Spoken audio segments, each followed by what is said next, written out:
It is the duty of the government to ensure food sufficiency in the country because no nation with hungry people can make progress. The people have a right to freedom of movement, and the government is duty bound to build roads and to maintain them at all times. Today, these duties of the government of Liberia have been totally neglected. Yes, some Liberians have chosen to thank the current president for his leadership over the nearly 6 years, ignoring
At Focus on Liberia, we discuss everything Liberia, from education to politics, arts and culture, entertainment, agriculture, history, religion, family, and technology.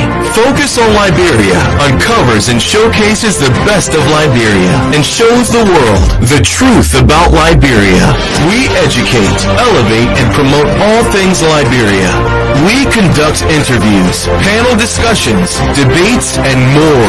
Tune in to Focus on Liberia on Facebook and YouTube and be a part of the stories that make up the news. This is Focus on Liberia, and I am Dennis Jah. Ladies and gentlemen, and welcome to another edition of Between the Headlines. My name is Dennis Jah, and we are broadcasting from Atlanta, Georgia. In tonight's special edition of Between the Headlines, we're going to be taking a closer look at the Broom rally today. There was a Broom rally, an anti-corruption rally held by the standard bearer and the vice standard bearer of the Liberian People's Party, LPP, Councillor Tiawonse Gongloe. In this rally, they went around sweeping corruption and all the vices that plague the nation. We're going to talk about that closely. Also, a group calling itself, the group is Citizens Action, for a Better Liberia, took Councillor Gongloe and the LPP to the neck, saying this man is not qualified to run because he's violating the elections law.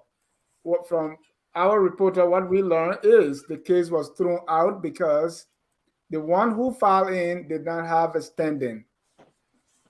Finally, the preliminary list of the aspirants for 2023 presidential and vice presidential seats, that list is out, and we have about 20 presidential candidates. Who are they? And what does this all mean? With me to sort all this out, I have the unrepentant, unapologetic, and unabashed seditious Mr. Jerome Gaiman, who's also the host of On Point. Mr. Gaiman, welcome to the show. Thank you very much. It's an honor to help sweep. Let me also welcome the independent Jimmy Eastburn. He lives in the nation's capital. Jimmy, welcome. Hey, hello, Jah, and my fellow panelists. I hope to have a intelligible but riveting discussion tonight. Let me also welcome a Tier 1 Gongloe supporter, Mr. Ambula Mame. They call him the Bapulu boy. Mame, welcome to the show. Thank you, Dennis, and it's good to be back. It's good to be, especially with the team seated for the discussion. Thank you. Let me also welcome another sedition. There's an overflow of sedition tonight. We have Mr. Blow J Nation Choppy Charlie.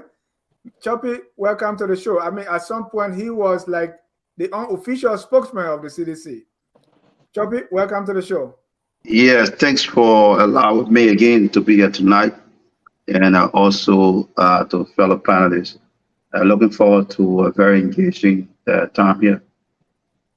Let me welcome a UPP member who is now leaning CPP. Some say he need to stand up straight.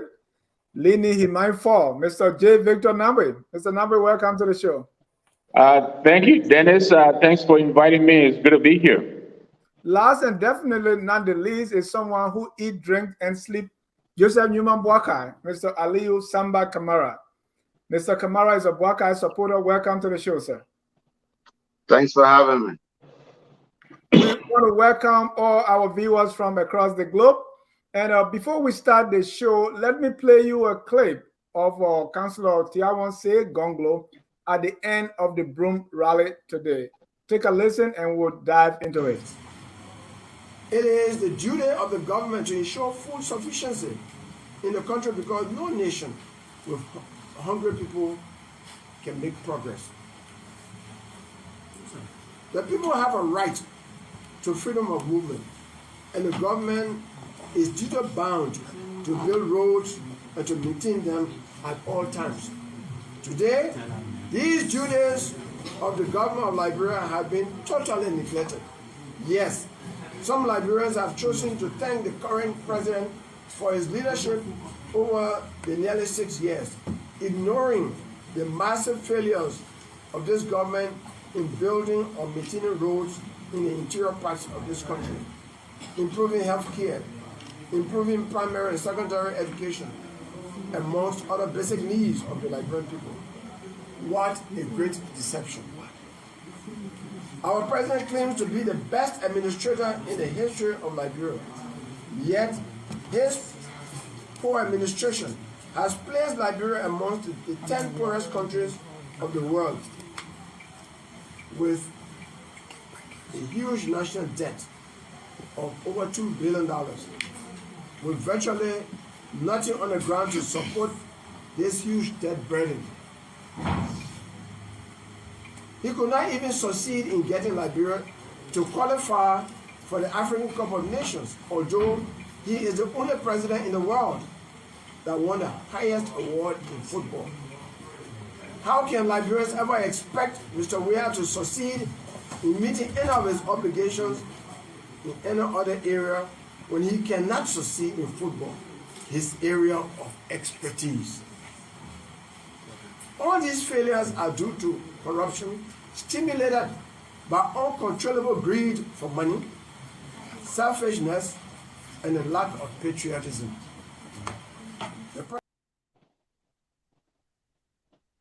Gongloe outlining some things he sees as wrong with the government operation. Let me start with Mr. Mame, who supports Councillor Gongloe. I would say, why was this march necessary, and did it accomplish what it was supposed to achieve? The march was successful.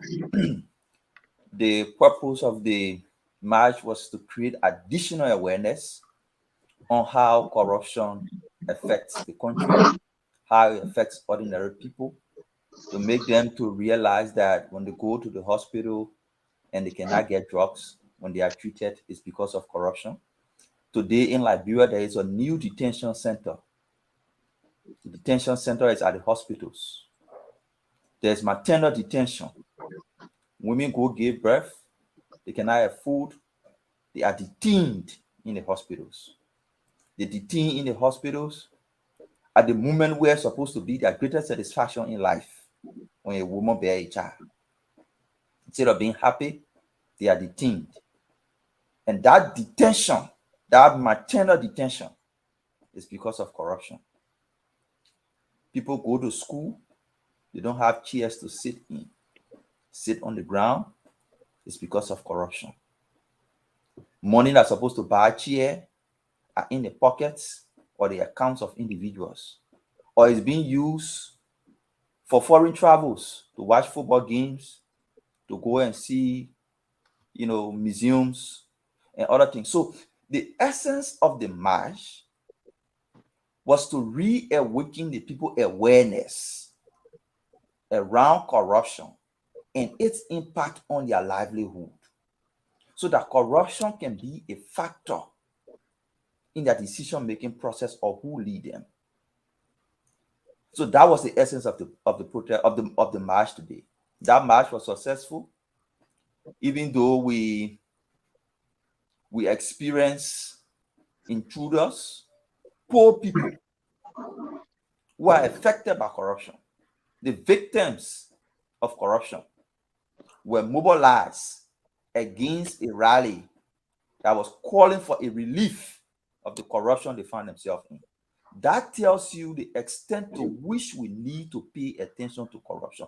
Victims of corruption were fighting against a rally that seeks to raise awareness against corruption. But we're successful.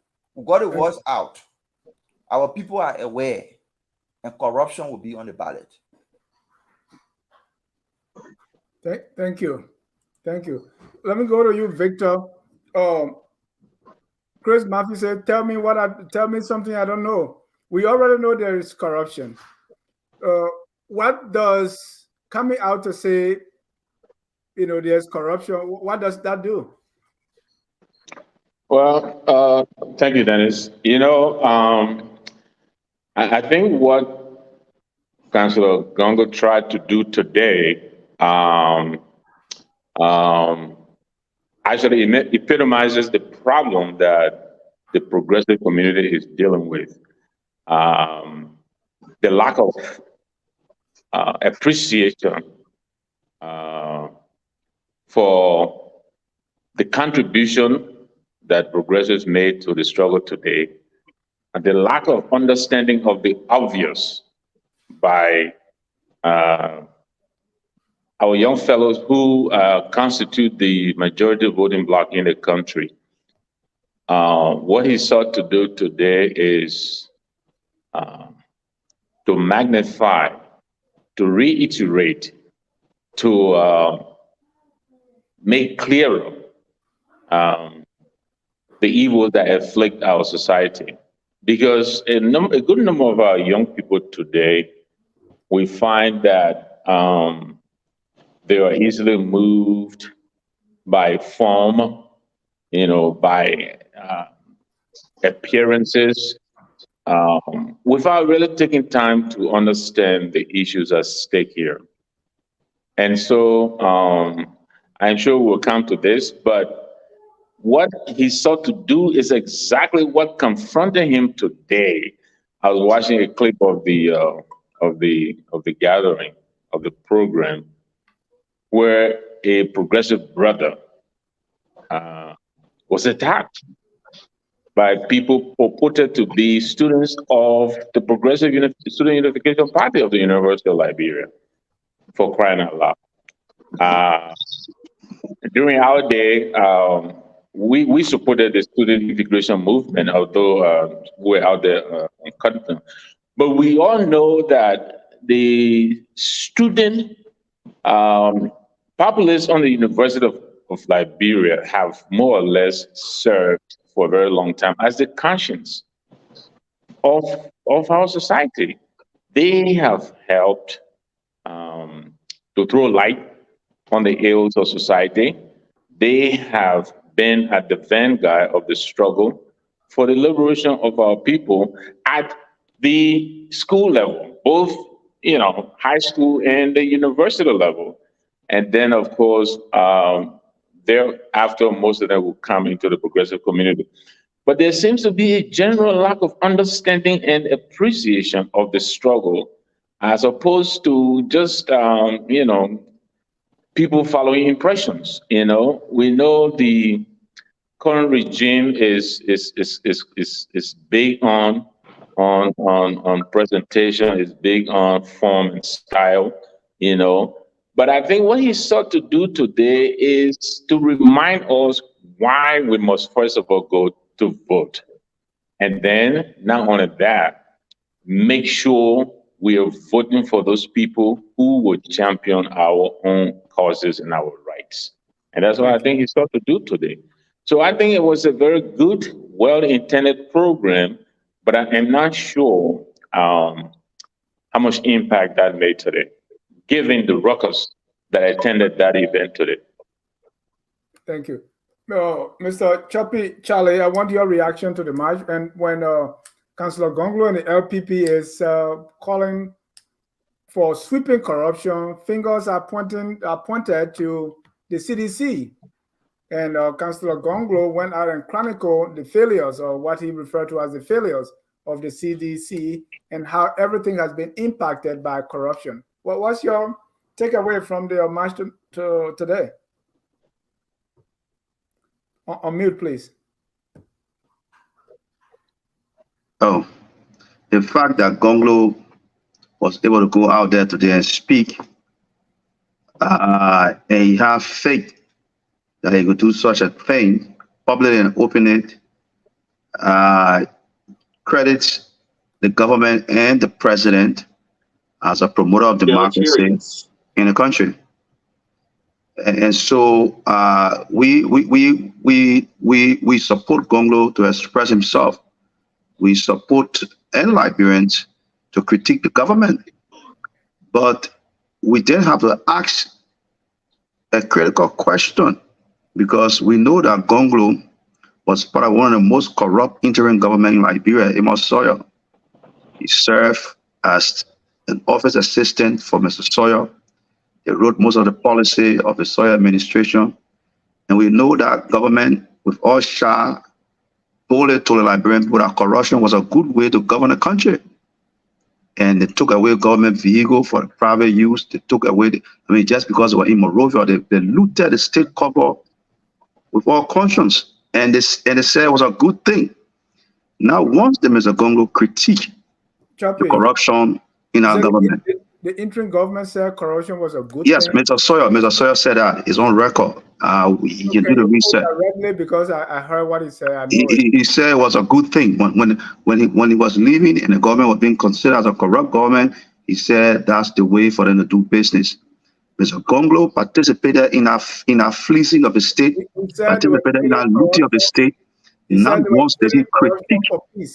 He said they were trading corruption for peace. Yeah, but what I'm saying, but you can't trade corruption for peace, because corruption is just a dysfunction element that promotes the chaos.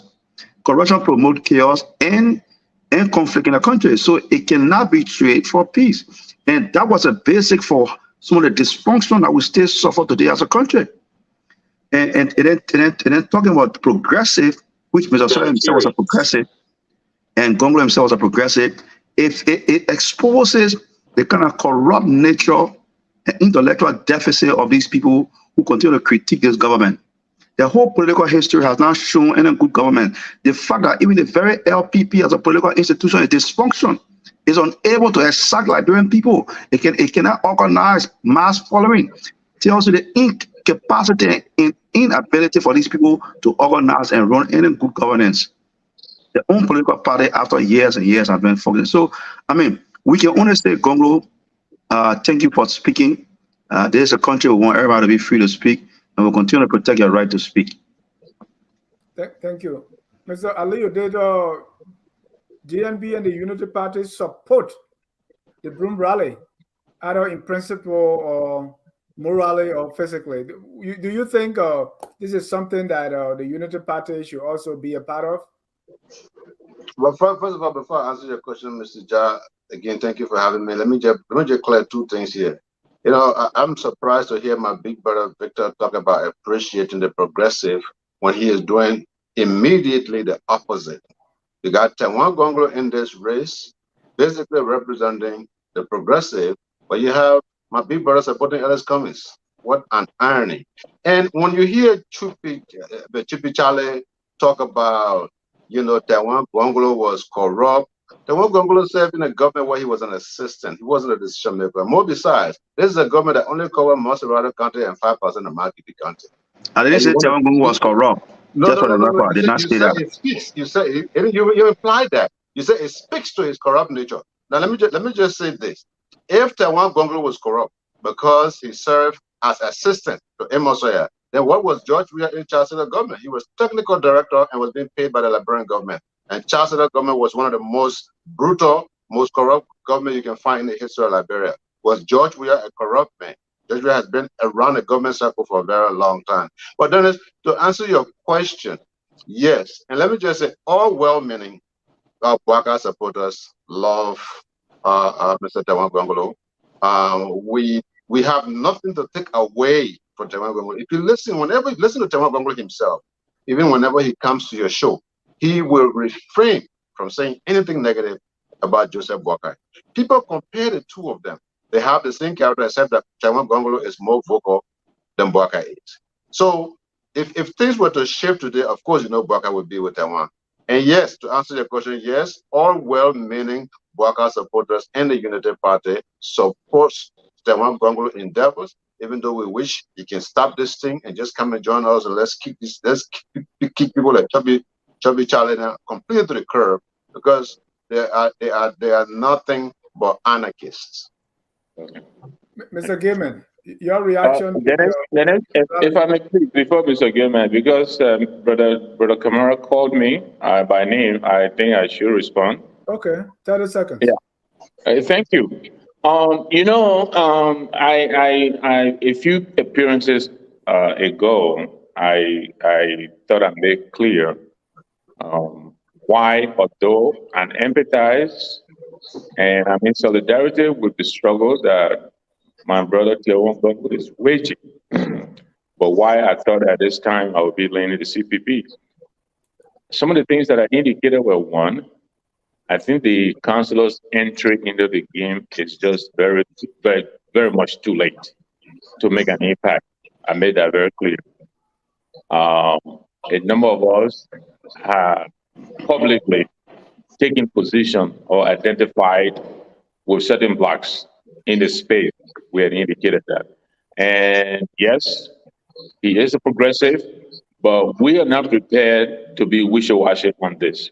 Two, we looked across the spectrum, and at this time, we're talking about the best person who gives us the best shot to win the executive matchup. Now, politics is not about extremism. You must have to find the middle ground and compromise. And I believe the CPP represents the best compromise for a progressive brother who may not find a progressive candidate in the race who is, at this time, prepared and capable to give us the executive matchup. And that was my stance. And I continue to stand by that. Thank you. Thank you for the clarity. Mr. Gaiman. Well, something that baffles me here is for Alio Kamara to call Victor his older brother. This is a professional. Alio Kamara from Severly doesn't know when he was born. For you to look at Victor as Victor is an older brother, it scares me. Just stick with the mister. Let's be professional here and stick with but talking about being professional, then you're talking about Chevalu and older brother. Come on. Well, hey, listen, I take no offense, Jerome. Yeah, you are a He's my older brother by far. So just pay attention. Okay. Well, Mr. Jai, I think with all due respect to Mr. Gongloe, he's a walking contradiction. You could see he had problem even reading his own script. I don't know, maybe his glasses were not ready.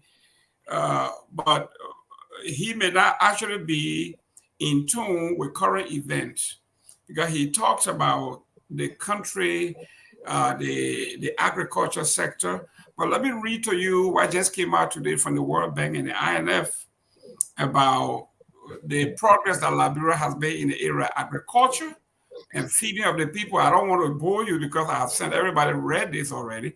So if Mr. Gongloe was in the know, maybe his researcher, people who are his handler, did not give him the article or the data for him to have said that. It baffles me.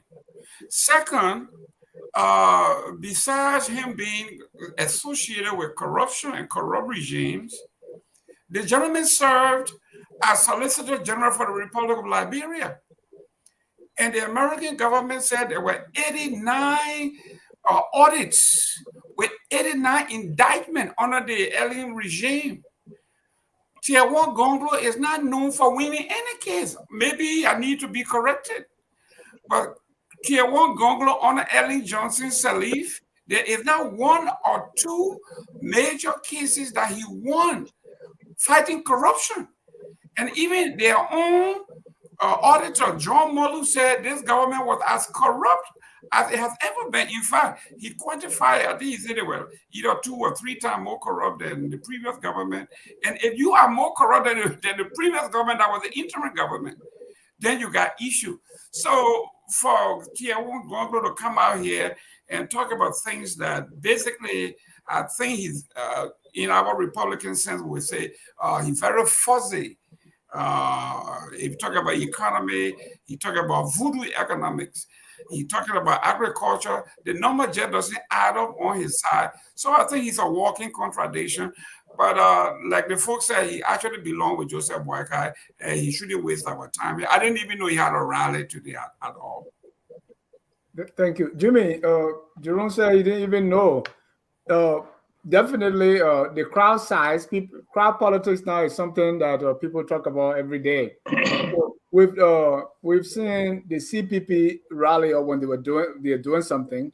We see Unity Party, and then we see the CDC.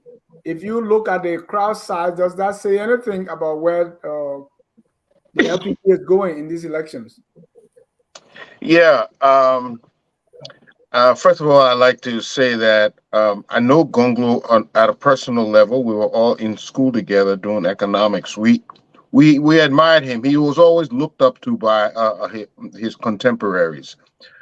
But with that out the way, they say iron sharpens iron. Now, we all know that corruption is a cancer within our body. It's a disease that eats at public trust. We are aware of that. We know the deleterious impact it has on society. It degrades the business environment. It deteriorates economic opportunity for the ordinary man, economic equality. So we are aware that these things happen.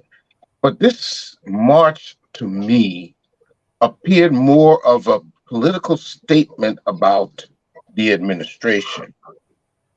I honestly believe we have to educate our people the negative effects of corruption. They may just think about it as, okay, I'm getting my own. But if you illustrate that this corruption is thwarting our ability to deliver quality education, good health, it's ruining opportunities for the youth to progress and business people. If we need to expose the negative effects of corruption and almost teach it, so that we would discourage it. So I would have loved to see him educate the people he was with, because we've heard the badgering of the government before. I think this government, like many governments before, they have a way of repeating the same tendencies, the same policies. But we have to start educating our people to discourage them from doing this thing. Don't take that kickback. Why you shouldn't take that kickback if you haven't gotten paid all day? Somebody hasn't received, a policeman hasn't gotten food money for the day. What do you think he's going to do? He's going to pull people over and make sure he gets it. So how will you, he wants to go fight corruption, but it is a heavy lift. And so I think going at the government the way they did is a political statement, but I think he has the ability, knowing him personally, he has the ability to speak to the people, to educate them about corruption, so that would deter them, and to sort of build the anti-corruption atmosphere in their mind, so that they come in the election, it can resonate with them when they're at the ballot box. Thank you. Mr. Mami, let me go to you to maybe I think you have a response for Charlie and Gaiman. The Gaiman did not go into details about his, World Bank report on agricultural productivity. You see, we need to be careful with how we read these reports. And without saying much about the report, what I can say on this show is we'll engage the World Bank to point out the contradiction in the report. And by next week, we'll be on the show with evidence to show the contradiction in the report. We've already identified. I just communicated to them to get their feedback, but there are contradictions, clear contradictions. They have highlighted in the report that rice yield has remained stable. They have highlighted in the report that agricultural productivity has remained stable. They are highlighted in the report that production has remained stable. The data chart shown in the report does not go beyond 2021, but they are saying in the report that 2022, the growth in the economy as a result of increased production in agriculture. In 2022, when the data table starts at 2021. But I don't want to go into the details and then I can get feedback, but we have identified contradictions already. And just waiting for their response. Probably maybe there's something we're not looking at good, and then we can get response from them and move forward. But there are serious contradictions in that report. The report was produced by some of our colleagues. They are in Liberia. It's normally they are staff of the World Bank in Liberia who produce a report. Very smart and bright young people. I know them. They are my friends who interact. We've reached out to them to provide a clarification on the contradiction we identify. So, Gaiman, slow down with that report and let's wait for next week and see. Mr. Mame, one real quick. But Mr. Mame, that report has more than that. I read that entire report. It was balanced. They did mention negative things as well. Yeah, hold on. Let Mame complete his. I was specifically referring to agriculture data, agriculture productivity, and agriculture production. That's what I'm referring to. And I'm referring to all the other things in the report. Specifically on that, we've approached them and we'll get feedback. And then we'll engage the discussion going forward. So I just want to keep it at that. So, Broji, you see, when you have when you have parents who abandon you, they don't care for you, and you are adopted by somebody who keep you in the pantry, you feel living in the pantry is a good thing. After more than 16, 17 years, we should not be referencing the government gave you the ability to speak in Liberia today. It is a fundamental right. It's not anything to brag about. We're only talking about that thing because we experience war and dictators. But no democratic leader should be making claim of or claiming glory for people speaking. So I bring that analogy in as a child who doesn't have a parent and was thrown on the dump site. If he is taken from there and placed in the pantry, he feels in heaven. Liberia has progressed. The issue about people speaking should not be highlighted as achievement for a government. Let's stop that. The government did no good or favor for Gongloe today to allow him to speak. The reason why Gongloe was reading that statement in his office is because the rally was disrupted. The rally was disrupted, so he could not read a speech on the stage where we were throwing rocks. I sent you pictures of some of the victims. They were throwing rocks. Those people who were throwing the rock, Those are struggling, dying victims of corruption being used against a rally that is fighting corruption. That should be the conversation. And not talking about people give you right to speak. Nobody should stop anybody from speaking. And if anybody speaks, nobody should take glory for it. Thank you. As we have a chance to respond to comment to our directly called Anna case and then his other story. Yeah. I think I want to clear some things up. You have a chance, or Mommy waited, because I want to go to Victor this time. Victor, no, Mr. Eastman have not spoken. No, he did. You're not a host, my man. Mr. Eastman did. Wait a minute. Is Mr. Gimel hosting tonight or what? No, I didn't know whether he spoke. Yeah. Are you sleeping? Yeah. No, hey, don't talk about sleeping over here. Don't talk about Mr. Eastman, my question is, in the speech of Councillor Gongloe, he had a bucket list of failures of the WIA government. And he said all those are because of corruption. How did that make Councillor Gongloe and the LPP the alternative? Exactly. Right. Just the point. It's one thing to simply lambast a government or administration, point out all the negative things they do. And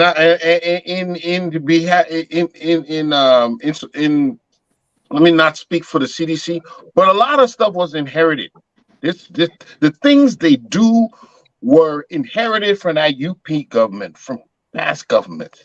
It's just the same corrupt tradition that is being passed down administration after administration. Look at the kind of salaries we were paying people and we were begging for money. $15,000 up to $30,000. It was all that was previously orchestrated, and simply the administration is just carrying on what was already put up. But it was good if he had outlined how a anti-corrupt policy would straighten the country, would provide opportunities, would benefit students, would benefit nurses and people in healthcare. That's what should have been show how the administration under Taiwan Gongloe how our livelihoods would be under a Taiwan Gongloe. Let me tell you. Victor, the people took your question. Let me tell you. I was, Mr. Mohammed, just quickly, because I'm really agreeing with Mr. Eastman on the both points that he made previously and the one he just made. So say and this goes back to what my brother Kamara indicated about. The question was actually for him. Am I allowed to go ahead? Yes, sir. Okay. So this is why there's some of us who think that Councillor Gongloe, although he has a message, but he is not ready for prime time. Politics is a science, but there is also an art form to politics. The scientific part of it is what he tried to do today: identify the problems, propose solutions. The art form there is to make the delivery sexy, appealing, impactful. And we know Ellis Cummings had to deal with this for a very long time before he began to gain, gravitas. And this is something that comes with practice. You practice it the first time, and then you realize what you didn't do right, and then you go back and fix it. And because of this learning curve that is required, we think the counselor may not be the right person for this moment. That's exactly what I was pointing to, that he needs time to practice. Today, I think he does better. I know him very well. He's a friend. He's a family friend. He does very well, I think, when he doesn't have to read from a piece of paper, and he has to be himself. I've listened to him speak on several occasions. But today, what he tried to do, whether it was because of the ruckus or whatever it is, making him to read from a piece of paper. I think that's something new they tried to do today. And I agree with Mr. Eastman. I really believe that fell flat on his face. And this is one of the reasons why we think he has a learning curve to actually traverse before he gets ready for prime time. I just wanted to make that clear point. Thank you. Thank you. Mame, you want to answer that question, and then Yeah, let me. I don't know where people are coming from with these things. Councillor Gongloe has been a teacher. He has presented at international conferences where he stands and reads speeches. And then you can't say, you know how to read, you shouldn't be a lying. They try to do new thing today. That is an old thing. This man been reading speeches all around from Africa to America, conferences, representing government, representing Liberia Bar Association. He reading speeches for 30, 45 minutes. What happened today was a different situation. Young people were stoned, blood was flowing all over. He was under pressure. Don't bring that. So your question about what are the options that he presented? No, you're asking for the Gongloe's option. Right. Options. Yeah. The alternative that he presented. I heard the listing of the things that are wrong with the government. The alternative to fighting corruption in Liberia that Gongloe has offered repeatedly has something that has never happened in our country since 1847. And it is because he understands the magnitude and he knows the strategy. Gongloe is saying the way the Gongloe administration will fight corruption is through character audit, is through personality audit. It's now waiting for somebody to steal before you can go conduct audit, investigate, before you indict them. He is saying your lifestyle is what will be audited. So we are introducing a new phenomenon to audit, which he referred to as lifestyle audit. That lifestyle audit will be enhanced or will be supported by you first declaring your asset and the government publishing your salary. That's the pathway. You declare your asset before you enter government. Once you enter government, the government publishes your salary so the public is aware of how much you're making. When you start to build a house that doesn't commensurate with your salary, when you start to live a lifestyle that doesn't commensurate with your salary, audit will be conducted on your lifestyle to determine where you get money from. That has never happened before. That is a new layer we are adding on the fight against corruption. To be able to save resources that should have otherwise gone in people's pocket and use those resources to build schools, put drugs in the hospitals, and get people working to earn their living.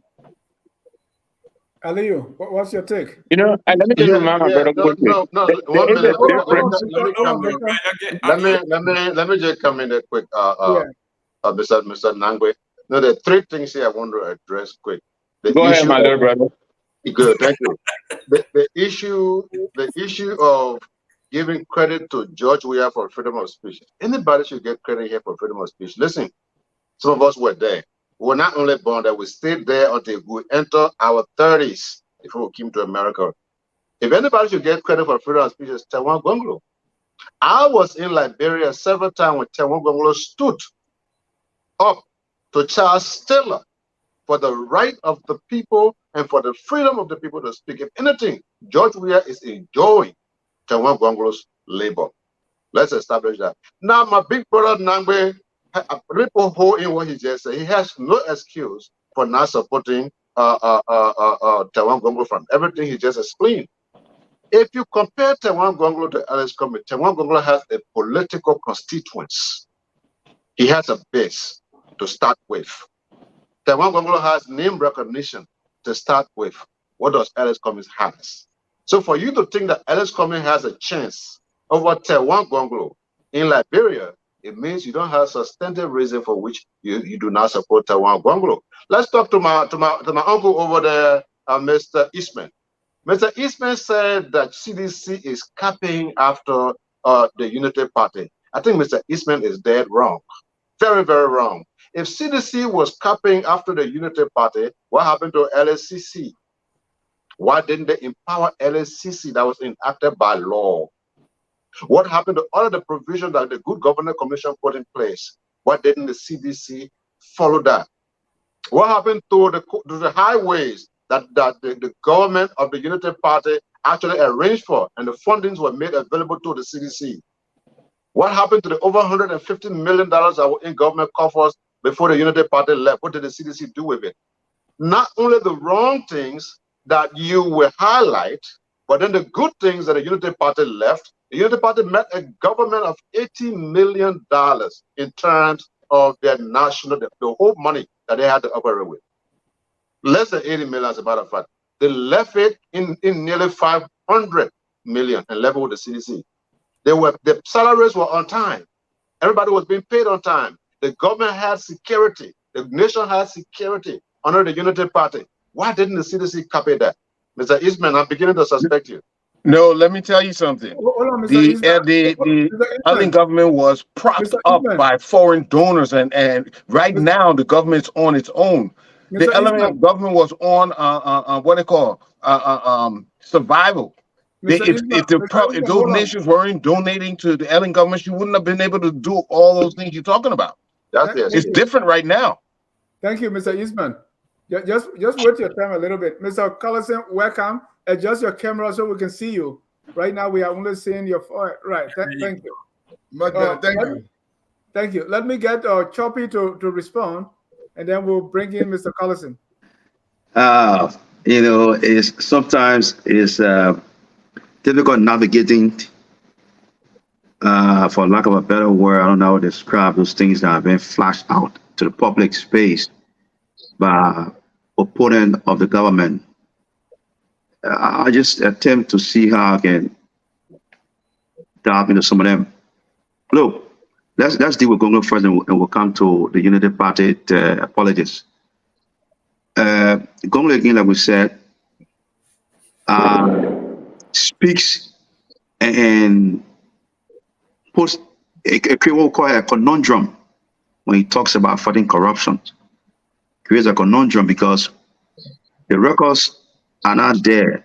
And just so we can correct the records here, from what I said, I did not accuse Gongloe himself of being a corrupt person. Did not say that. I don't have evidence of Gongloe himself being corrupt. But there's no dispute that he was part of a corruption festival, a governance process that promoted corruption and chaos. And, when I hear this thing about Gongloe challenging Charles Taylor during the wartime, it tells you the kind of lack of intellect of people understanding nation building. Even in America, when we had 911s, democratic rights were limited. You cannot be fighting a war and you say you want to exercise fundamental democratic rights when national security and chaos is available. So Gongloe then were taking risks that were unsound and inappropriate. So I can celebrate such a behavior. When the country is in war and there's chaos, and then you say you're championing some democratic fundamental right, we should be talking about ceasing the war.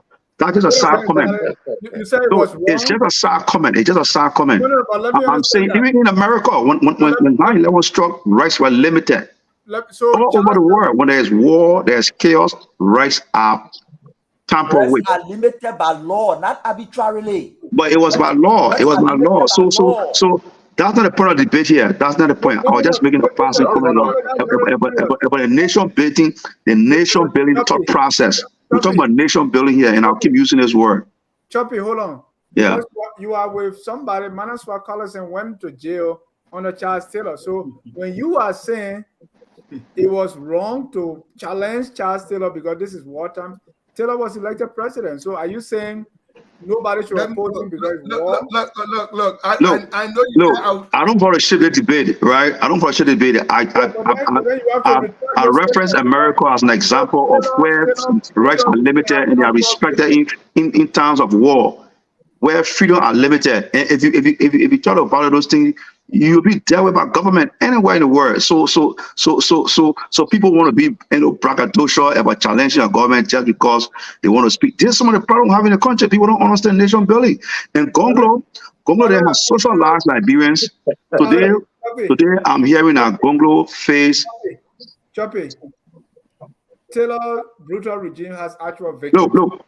You can describe Taylor regime any way you want to turn it. The point I'm making is very fundamental. In times of war and crisis, fundamental rights are limited. Democratic rights are limited. That's a fact all over the world. Describe Taylor government any way you describe it, that's a fact. It happened right here in these Americas.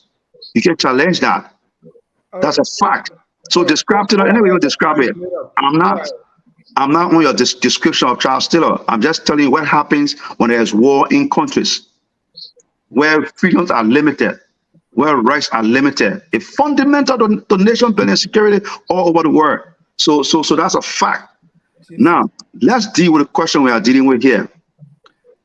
Gongloe, and I'm hearing a Unity Party and politics talking about they left funding for George Weah government to fix rule. No funding was left for George Weah government. That's a lie from hell. He talks about $500 million were left for Weah. No, $150 million was left in the budget. The budget in the government treasury, and the budget for the government is $500 million. That's peanuts. You have left nothing. You are broke. $150 million means the country was broke. You ran a country for 12 years, and you left only $150 million that could not even pay 1 year pay of government. It cannot fund government for 1 year, and you want to celebrate that as leaving something behind. $150 million as opposed to you spending annually $500 million, and you say you're a smart leader, you get good governance. Come on, that's a joke. You're talking about security, that Honor will have security. No, Honor you did not provide your own security. You have international police and military force in the country. It shows your incapacity to govern.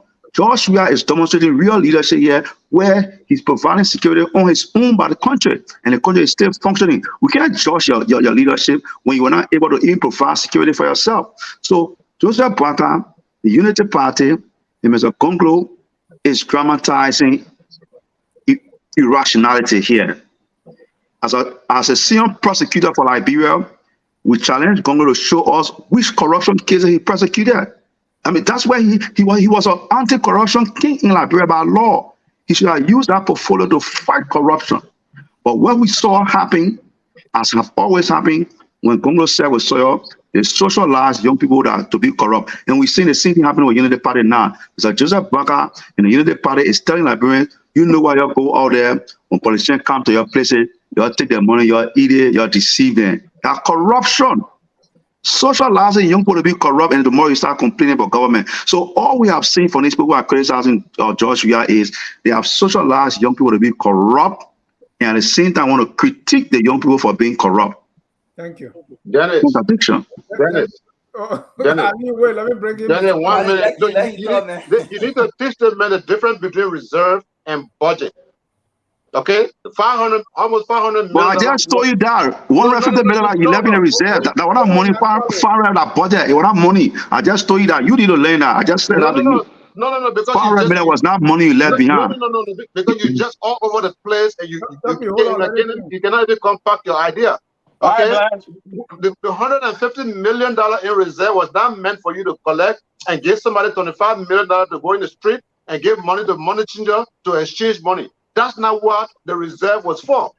Okay, that's not what the reserve was for. So you got to look at all of these very things that your government has done and is doing to the people, and these are the things that Taiwan Gongloe is trying to point out. I really admire Taiwan Gongloe's stand. It was bold, it was direct, and I think he achieved what he wanted to achieve. Keep begging Gongloe for support. He can beg. Thank you.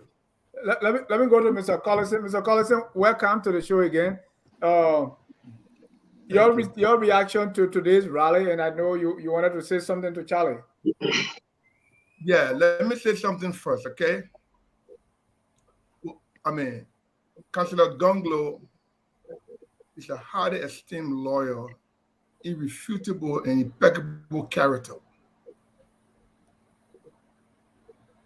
When people of honor stand up to fight dictatorship, malfeasance, non-feasance, corruption, and social injustice in government, they don't do it only when the sun is shining. They do it when it's raining. They're doing it when it's flooding. They're doing it when whatever is imbued upon them with that calling to call for equitable society. Councillor Gongloe went to jail around the same time that I went to jail. The democracy that we're having today to have had Taylor to give in to the rule of law that brought multi-partyism in Liberia, that your party CDC is benefiting from, we pay the bill for it on our backs. Please, Mr. Charlie, we pay the bill for it on our backs. Because we laid a foundation for the democracy that brought in the multi-party election of Madam Salif, that brought your party in again on the second term of a true democracy. We pay. I spent 300 days in political detention on a Charles Taylor. I don't know what you were at the time, but our struggle to tell Taylor that we wanted social justice in Liberia, the rule of law to prevail, landed us in prison. I lost my manhood for almost 6 months. Sorry for the audience. Because it was people of us who realized that Liberia deserved better. So they come on the show to discredit people because it was time of war. People as enemy combatant, associating them with all kind of a warlike diction. There was nothing connected to what it was. Mr. Charlie, you and your party supporters are benefiting off our sweat. And peace be unto those who die in the process. Peace be unto them. Because if they're in their graves today, they are turning over the casket. They're asking themselves, why so much have we done to deserve such an ingratitude? So we'll leave it as such for another day. Because it hurt me so badly when you begin to condemn people who see the future of Liberia to have stood up to a war law Taylor to make a country better than we have today. So that leave for another day. We'll come back to other arguments. So I don't want to throw up, all of our experiences up there. We leave it as such. Coming to the main issue here. The rally to sweep the broom symbolism, the rally for cleaning corruption in the country should not be that issue to blackbrush or to whitewash Council of Gongloe. There should be an issue that every political party institution should be receiving. Our opportunity to be at the close to power, to someone in power that will give us money. Maybe our children going to school, we can go to the hospital. Doesn't give us that right to think that the other men who don't have that connection should go and die. Ask yourself, how many people go to Liberia every day without having a 4-square meal? And ask yourself, how many people sit down and just waste money on small beer parlor around the country, sending girlfriends overseas, using the rest of it? CDC is not the government that institutionalized corruption. It's an old-age Liberian thing. But regardless of wherever it comes from, you in power, you have that responsibility to say, well, the boss starts with me. The boss starts with me. So whatever amount that we are arguing today that was left in the coffers for the CDC government, it was not left there. I must very clearly, when I container of money that grew legs and walk out of the boat that disappeared. When Charles Salif was arrested with May Jones and other people regarding the money, the first thing Madam Salif told the CDC government, George Weah, you know about that money. She told him, you know about that money.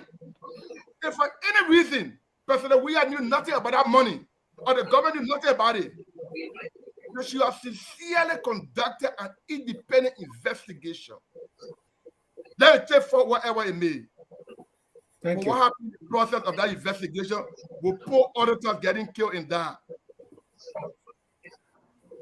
what happened to the investigation? So corruption in our society must not be an issue that we just handle Gongloe because you're taking the boom rally. We should all embrace it. Yeah, but Mr. Collison. My last question, panelist Dennis, is that no, I want to interject before you come.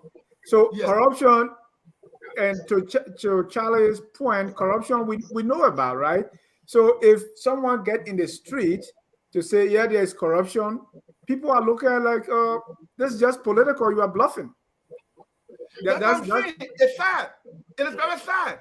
We should all join Councilor Gongloe, regardless of, let it be an initiative but to if you join him, stop to corruption. Not because we want to vote for his party or we start a political agenda, but we need cleansing in our society, in every institution.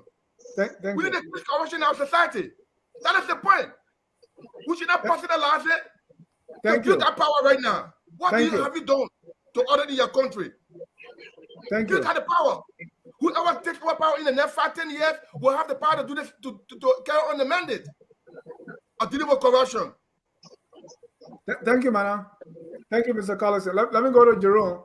Jerome, today, freedom of association, but there were some skirmishes where we saw that there were rocks thrown, right? And those are some pictures that came out that were published that people were throwing rocks, and so they had to get the Councilor Gongloe and other leaders out of there. Some say, well, maybe he didn't ask for a permit or the government is not protecting him. So on that part, nobody wants chaos, right? What happened in your view that caused the chaos? Well, first, let me address a few things here. Who dropped the ball? Let me address a few things. I'm going to come. That's nothing. One of the things that Mame said was that the reason that Gongloe was reading poorly was he was rattled by a few people throwing rocks. Can you imagine governing a nation the size of Liberia and you are rattled by rocks? I mean, the guy, but maybe his entire rally might have been about 17 people. And this man is rattled. According to their own people, he was rattled. He couldn't read. No, don't quote me because I didn't say that. We are not saying that he can't read, but this man under duress cannot lead himself. Let me leave that alone. Two, let me go to Mr. Collison here when he bragged about his being in jail and suffering for the freedom and multi-party democracy. I would say, listen, my friend, you are 30 years late. 1979, when we were out there, okay, when we are talking about the riots, pre-1980. So we are not talking, when we talk about the power movement, when you talk about people who fought, Mr. Gomez, you stop there, right? And you're going to come out here and say you want to brag about multi-party democracy. Everyone who fought for social justice, would you give them credit? All of Mr. Charlie said that Gongloe did. On trying to belittle Gongloe. No, we are not belittling Gongloe. My question was, the man was Solicitor General, and you on this show cannot tell me how many cases he won against corruption in the early administration when they had 85 to 90 audited accounts that indicted people. How many did he, as a Solicitor General? What landmark case did he win against corruption when he had the power to do so? Somebody also talked about the LA, I think it was Kamada talked about the LACC, that you left the LACC. It was the more bogus organization that was ever put together. When you read the detail of LACC, it said it had no power to do anything. In fact, there was supposed to be an ombudsman office that was supposed to do the vetting after that job was done. But she never even established the ombudsman and the funding. So for any case to go to court from the LACC, has to go through the ombudsman. The ombudsman, after viewing it, transfer it over to the Justice Ministry. So when you're talking about these things, you have to be very, very precise. Don't just what does CDC do about it in 6 years? Listen. You have the political authority now. You have it. No, but hold on, Mr. Collison. You have hold on, Mr. Collison. Let me finish. Mr. Gilman, finish. Because yes, I'm interested in that part too. Did the CDC create the ombudsman office? The CDC got priorities, no, man. We got politics is our priorities. We are not here. This is not. Wow, are the institutions disagreeing with each other right now, my people? No, there's no disagreement here. We disagree with each other. The message that got priority. Corruption is not a priority. No, I didn't say that. I didn't say that. The establishment of the ombudsman and the LNCC and the process of going to court. That's why you're saying we got a broom now. I mean, we got a broom now, so we should sweep corruption under the rug or outside the public space. Hold on, let me finish. If someone is going to say, I am going to fight corruption when you give me power, the next question is, what happened to the power that you had as the corruption czar? And you didn't win no landmark case. Maybe you won one that some guy stole $200 and you maybe you persecuted him. But the Ellen Johnson Sally, your boss says, my son stole $30 million. I take full responsibility. Where was Gongloe? Did she say that? Excuse me. When they found the case, she said that you should look to her. Okay, Jeremy, I won't even go there because you are not here to talk about facts. Where is Nokar? Who broke down Nokar? Was it Mr. Salib? Where was Gongloe? Where was Gongloe when Mateo Parker, that was the managing director of the port, said that somebody went to the bank and withdrew $800,000 in one shot? Where was Gongloe? Thank you, Mr. Moderator. I'm sorry, but I really have to come in here. You know why I give my brother Gilman, props for being a veteran of the progressive struggle. I know him very well. We go way back, even though he seemed to have lost his way. But I am appalled by his attempt to trivialize the violence that is being introduced into our body politic, whether one person was stoned today or 7 people were stoned. That is unacceptable, and I reject any attempt to trivialize that. I think this is something we all must frown upon. It is never a good day when violence is introduced into our politics. I just wanted to put that on the table. I wanted to make sure, we don't skip over that and move on. Thank you. Thank you. Mami, you wanted to, and please be brief. We got to move on. Unmute yourself, please.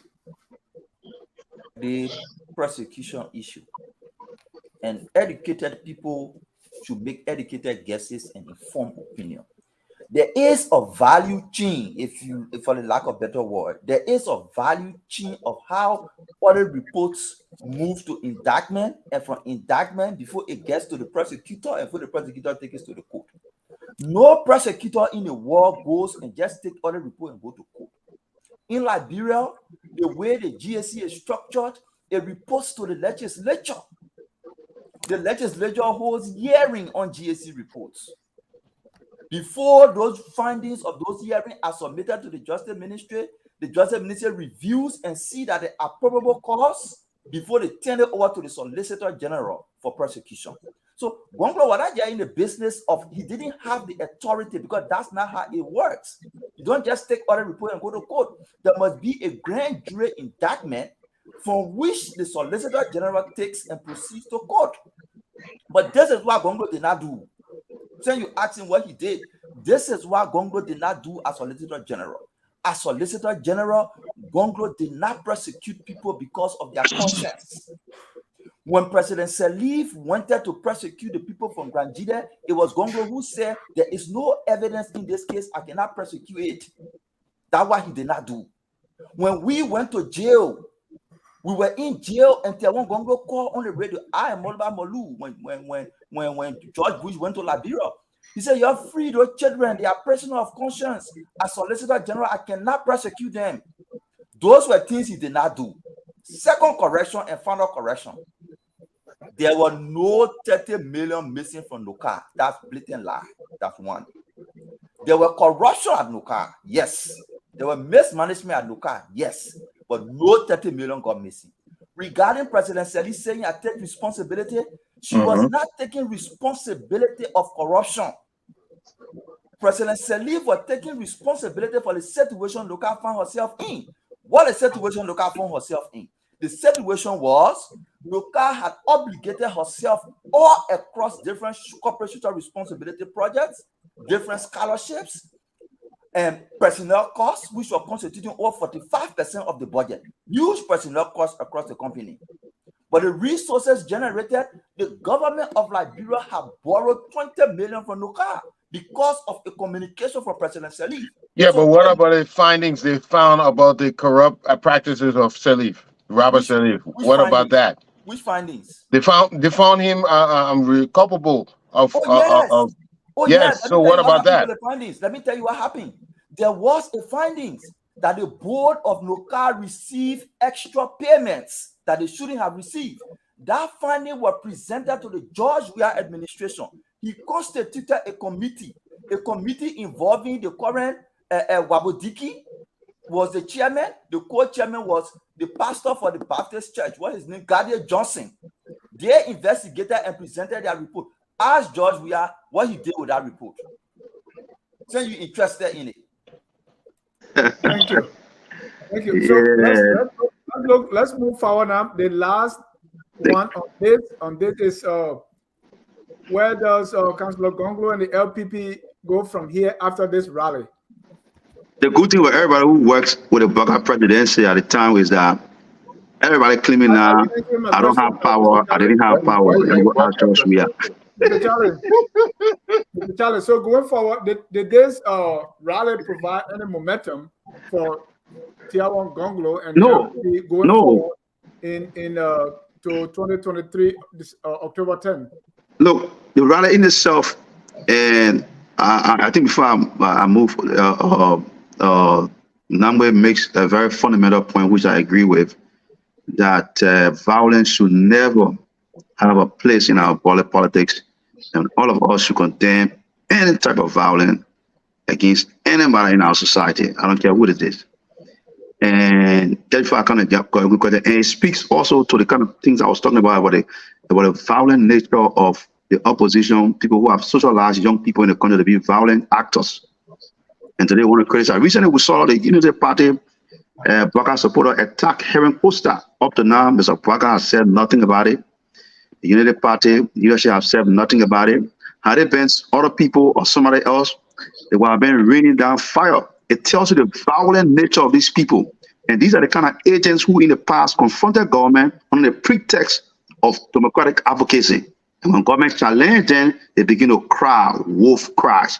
I have no sympathy for people who are chaos, who want to make chaos in society and claim that they are fighting for justice. I have no sympathy for them. I don't care where you come from. We all must contribute towards peace in the country. So Gongloe, the fact that Gongloe was not even able to muster and inspire people to come to that rally tells you the dysfunctional nature of Gongloe as a governing agent. That he's unable to extract popular appeal. That as old as the LPP is, they have not been able to extract the minds of Liberians. Tells you what kind of governance they are being involved with. The Liberians know that they are incapable of providing good governance. They don't have the ability to transform the country. All they do is talk, shout, yell, incite people to cause chaos in society when it doesn't go their way. And I'm not saying that's Gongloe himself, but I'm saying the group here is affiliated with and associated with. So no, Gongloe today did not impress me. He showed no strength as a politician. I think he needs to stick to human rights or lawyering. That is where we know him best. That is where he has been good for the country. And I will always celebrate Gongloe for that aspect in his career. As a human rights lawyer, nobody can dispute that he has played that role very well. For all the other things he's attempting today, he's making a mockery of himself. Thank you. Mr. Collison, after today's rally, what next for Gongloe?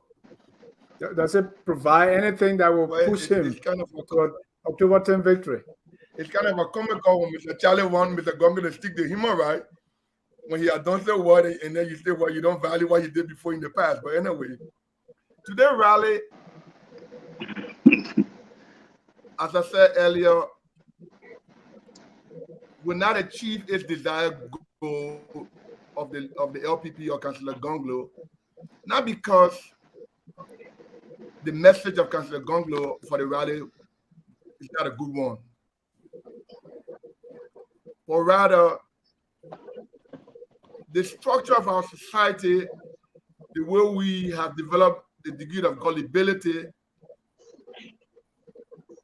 in every area of our lifestyle, from the family to the church, to the judiciary, to the government, it's just awash with corruption.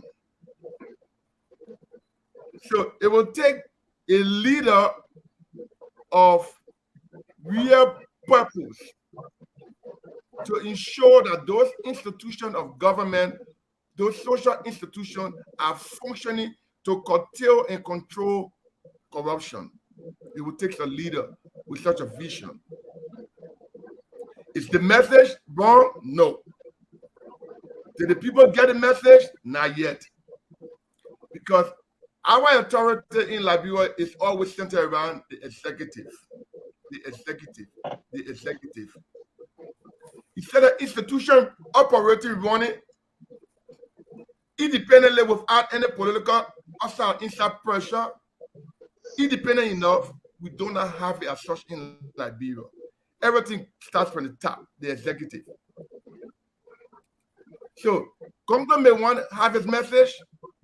Maybe when he becomes president, he have the executive power, he might.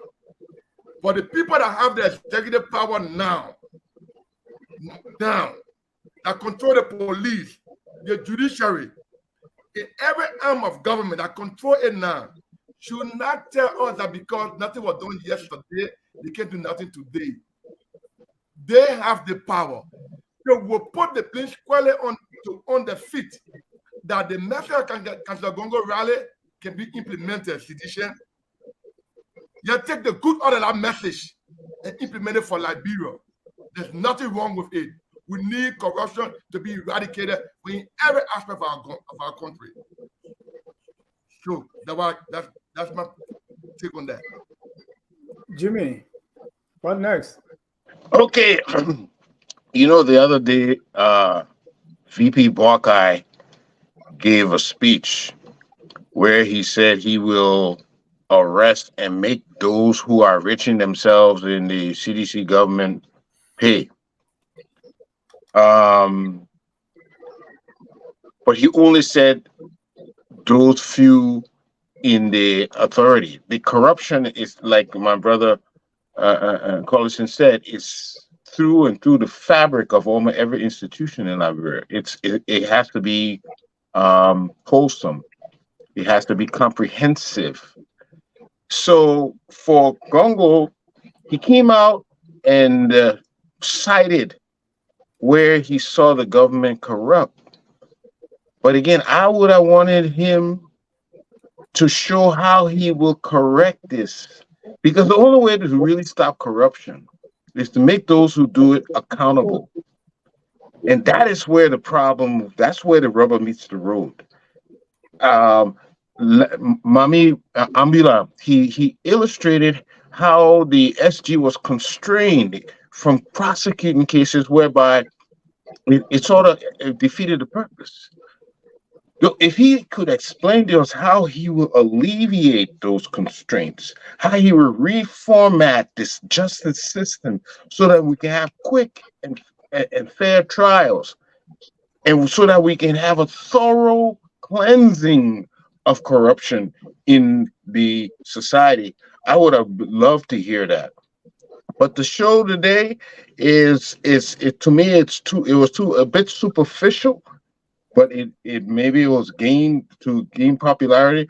But what I think the comrades should do is to ensure every voter tomorrow that their livelihoods will be improved under the Gongloe administration. That is where he needs to go, because that's what people will vote for. When they hit that ballot and they're hungry and they think Gongloe is going to improve their situation, that's when they go to vote for him. So he has to impress on people. Yeah, fighting corruption is that's your gun.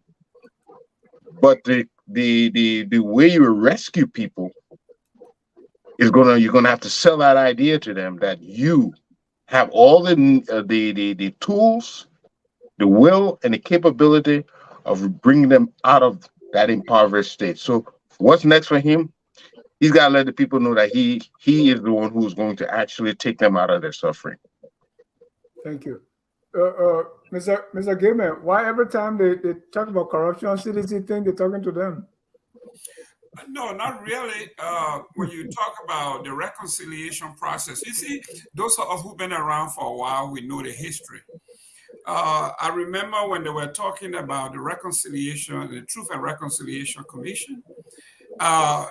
The oligarchs in Liberia, the people who ran the country, will say the audit and the persecution we want to start from 1979 to present. And those of us from the back of my feet, we said, no, what's 1979? Why don't we just go back and actually reconcile this country? So same thing here, you know, Joseph Walker is from that particular group. And he is saying that he's going to audit the weird government. You remember he didn't say I'm going to audit or audit where the government that I come from, but he says the previous government. Yeah, the previous government. So these people are actually, they don't mean business. And for the Gongloe people to say they will audit, okay, lifestyle audit, they are wasting their time, because 2006, 2007, I was in the government office, and I went to Besson Gafile's office, and I look at his budget, $1.25 million for 12 months. So how can you legally, this is legal money. Not only that, but I think up to now, the government turned around and gave him $1,800 a month for housing allowance while he lives in his own house. These are legal document, legal stuff.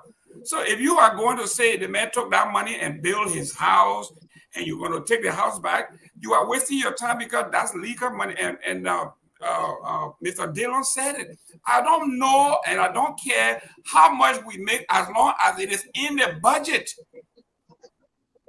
So to be very frank with you, these people are superficial. And to close here, I would say 2004, Dr. G. Franklin Holt called me in Brunsky when he was president of Monrovia College and said, come here, I want you to support your bastard brother. I sat across the table from Brunsky, and I said, Brunsky, if you promise me that you're going to demolish the unitary system that we have, where the power is inherently in the hands of one person and that person, because I took a piece of paper and they told me where the president has appointed a notary public, somebody who notarized your paper. The president appointed that person. I told Brunsky, I said, Brunsky, this has to stop. He said the unitary system is good, just that it's in the hands of the wrong person. When I get there, I'm going to make sure that it works the right way. It's the same argument that Gongloe is saying here. The power is in your hand, but when it's in my hand, I am going to make it right. My friend, these people are not ready to change Liberia. Everybody wants absolute power. That's why they have nobody here that I have listened to. Now Gongloe, now Cummings, now Boyka, that will say, let us change the unitary system that makes the president king. He decides who lives and who dies. Nobody addresses that. They are just waiting for their turn to take that. And I think they are not ready. Thank you. Let Aliyu conclude on this issue, and then we move on to the next. Aliyu. Yeah. Yes, sir. Dennis, again, listen, I was 10 years old when I actually got conscious of Liberia's politics in 1984.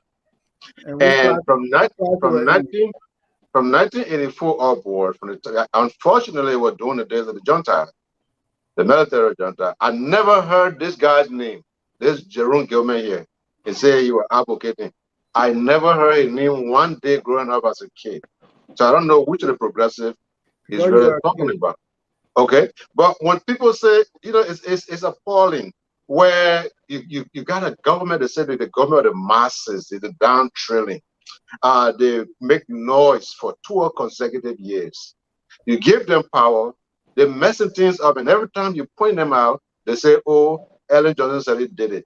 They went to Lokita and beat Taylor Urey and her people. They said, oh, Ellen Johnson Sirleaf went to CDC headquarters. Today, they throw stone at Tawan Gongloe. Chubby here say, oh, Ellen Johnson Sirleaf did it. When do these people take responsibility? And let me reiterate that Tawan Gongloe operation today was strategic. Again, Tawan Gongloe has a team of strategists. Tawan Gongloe has been in the Liberian political arena for quite a number of years. For someone to stay on the surface and think that Tawan Gongloe did not achieve his goal today, then it is clear that they, first of all, do not know what Tawan Gongloe's goal was. Tawan Gongloe's goal was, from my understanding, to take some of their attention because CDC had done some things these few days. And of course, that has worked. Everybody's talking about Tawan Gongloe now and what happened with Tawan Gongloe. And this is good for the opposition. So Tawan Gongloe is working strategically. Dennis, you know, I didn't really have a chance to address what this does to the council going forward. Do I have a minute or two? So the political stunt Gongloe play, right? Yes. He said it was strategic. You have 30 seconds. We want to move on to the next.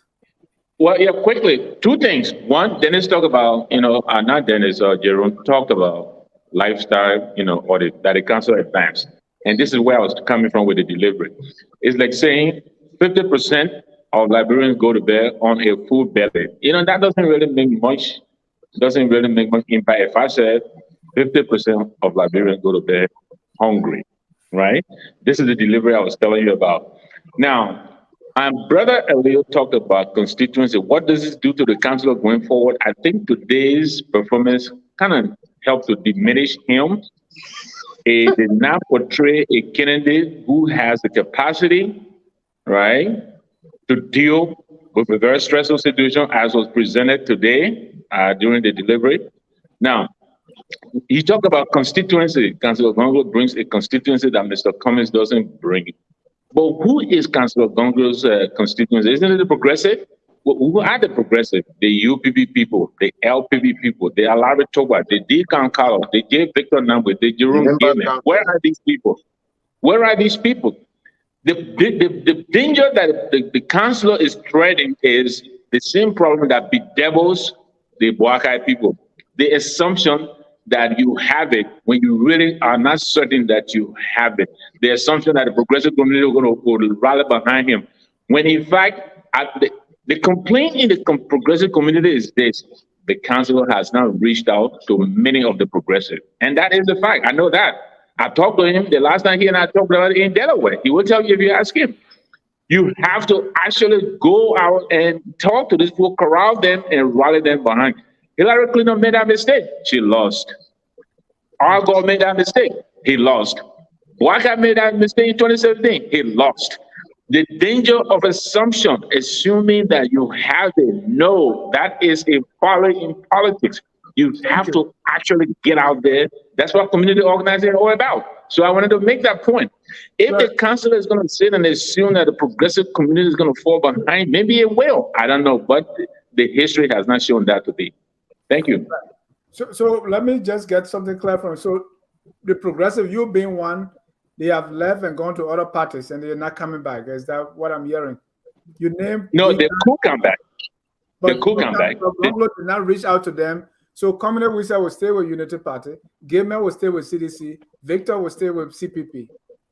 Clear? I can't speak for Senator Wisa, but this is what I know that is happening in the community here. I know this, for instance. I know most of the LPP guys are friends of mine. The council is from the LPP group, LPP, but he has not really. Most of them have never had a discussion with the council. And this is important. It may seem trivial, but it is important. No, it's important. Outreach is important. We don't. I want to also go on the comment side, but we don't have much time because I want to bring in the color. So let's talk about the second part of this. You know, the Councillor Gongloe was taken to NEC, and the letter came from a group. Let me take this thing off. He was taken to the NEC and said he doesn't have, he's not qualified to run. Why? Because of two reasons. In the last election, the LPP did not reach 2%, and did not win a seat because that's the election law. For you to be able to contest in the next election, if you don't reach 2% vote cast for you, or your party does not win a seat, you are barred from taking part in two election cycles. I don't know who made that law. It didn't make any sense to me, but that's the law. So this group, Sue, went to the NEC and said, Councillor Gongloe can run, and the group is Citizen Action for Better Liberia, CADEL. They said, according to the approved September 17, 2014 election laws of the Republic of Liberia, review of party days and section days, a political party or independent candidate shall be suspended if the candidate nominated in an election for the presidency or a seat in the legislature receive insufficient support in that election, thereby resulting into A, none of the party's candidate is elected, and B, the total of all valid vote cast for the candidate nominated by the party is less than 2% of the total of valid votes cast for all candidates in the constituencies in the candidate for the next two elections, blah, blah, blah, blah, right? From what I read, the NEC throughout the case say you have no standing. I mean, you are not a political party. You are not affected by this. Councillor Gongloe also responded, said, yes, when Dr. Famula ran, he did not get 2%, but one candidate on LPP ticket won in Mangibi. So what I did, we went on the election website to verify that, and it was Ellen Admaki Ato, electoral district number 3, Mangibi County, won on the LPP ticket. Why that is true? Presidential candidate? No, representative. According to the law, you should have one person on your side who will win at least one, representative, senator, and you should reach 2%, but it's either or, right? So he satisfied one.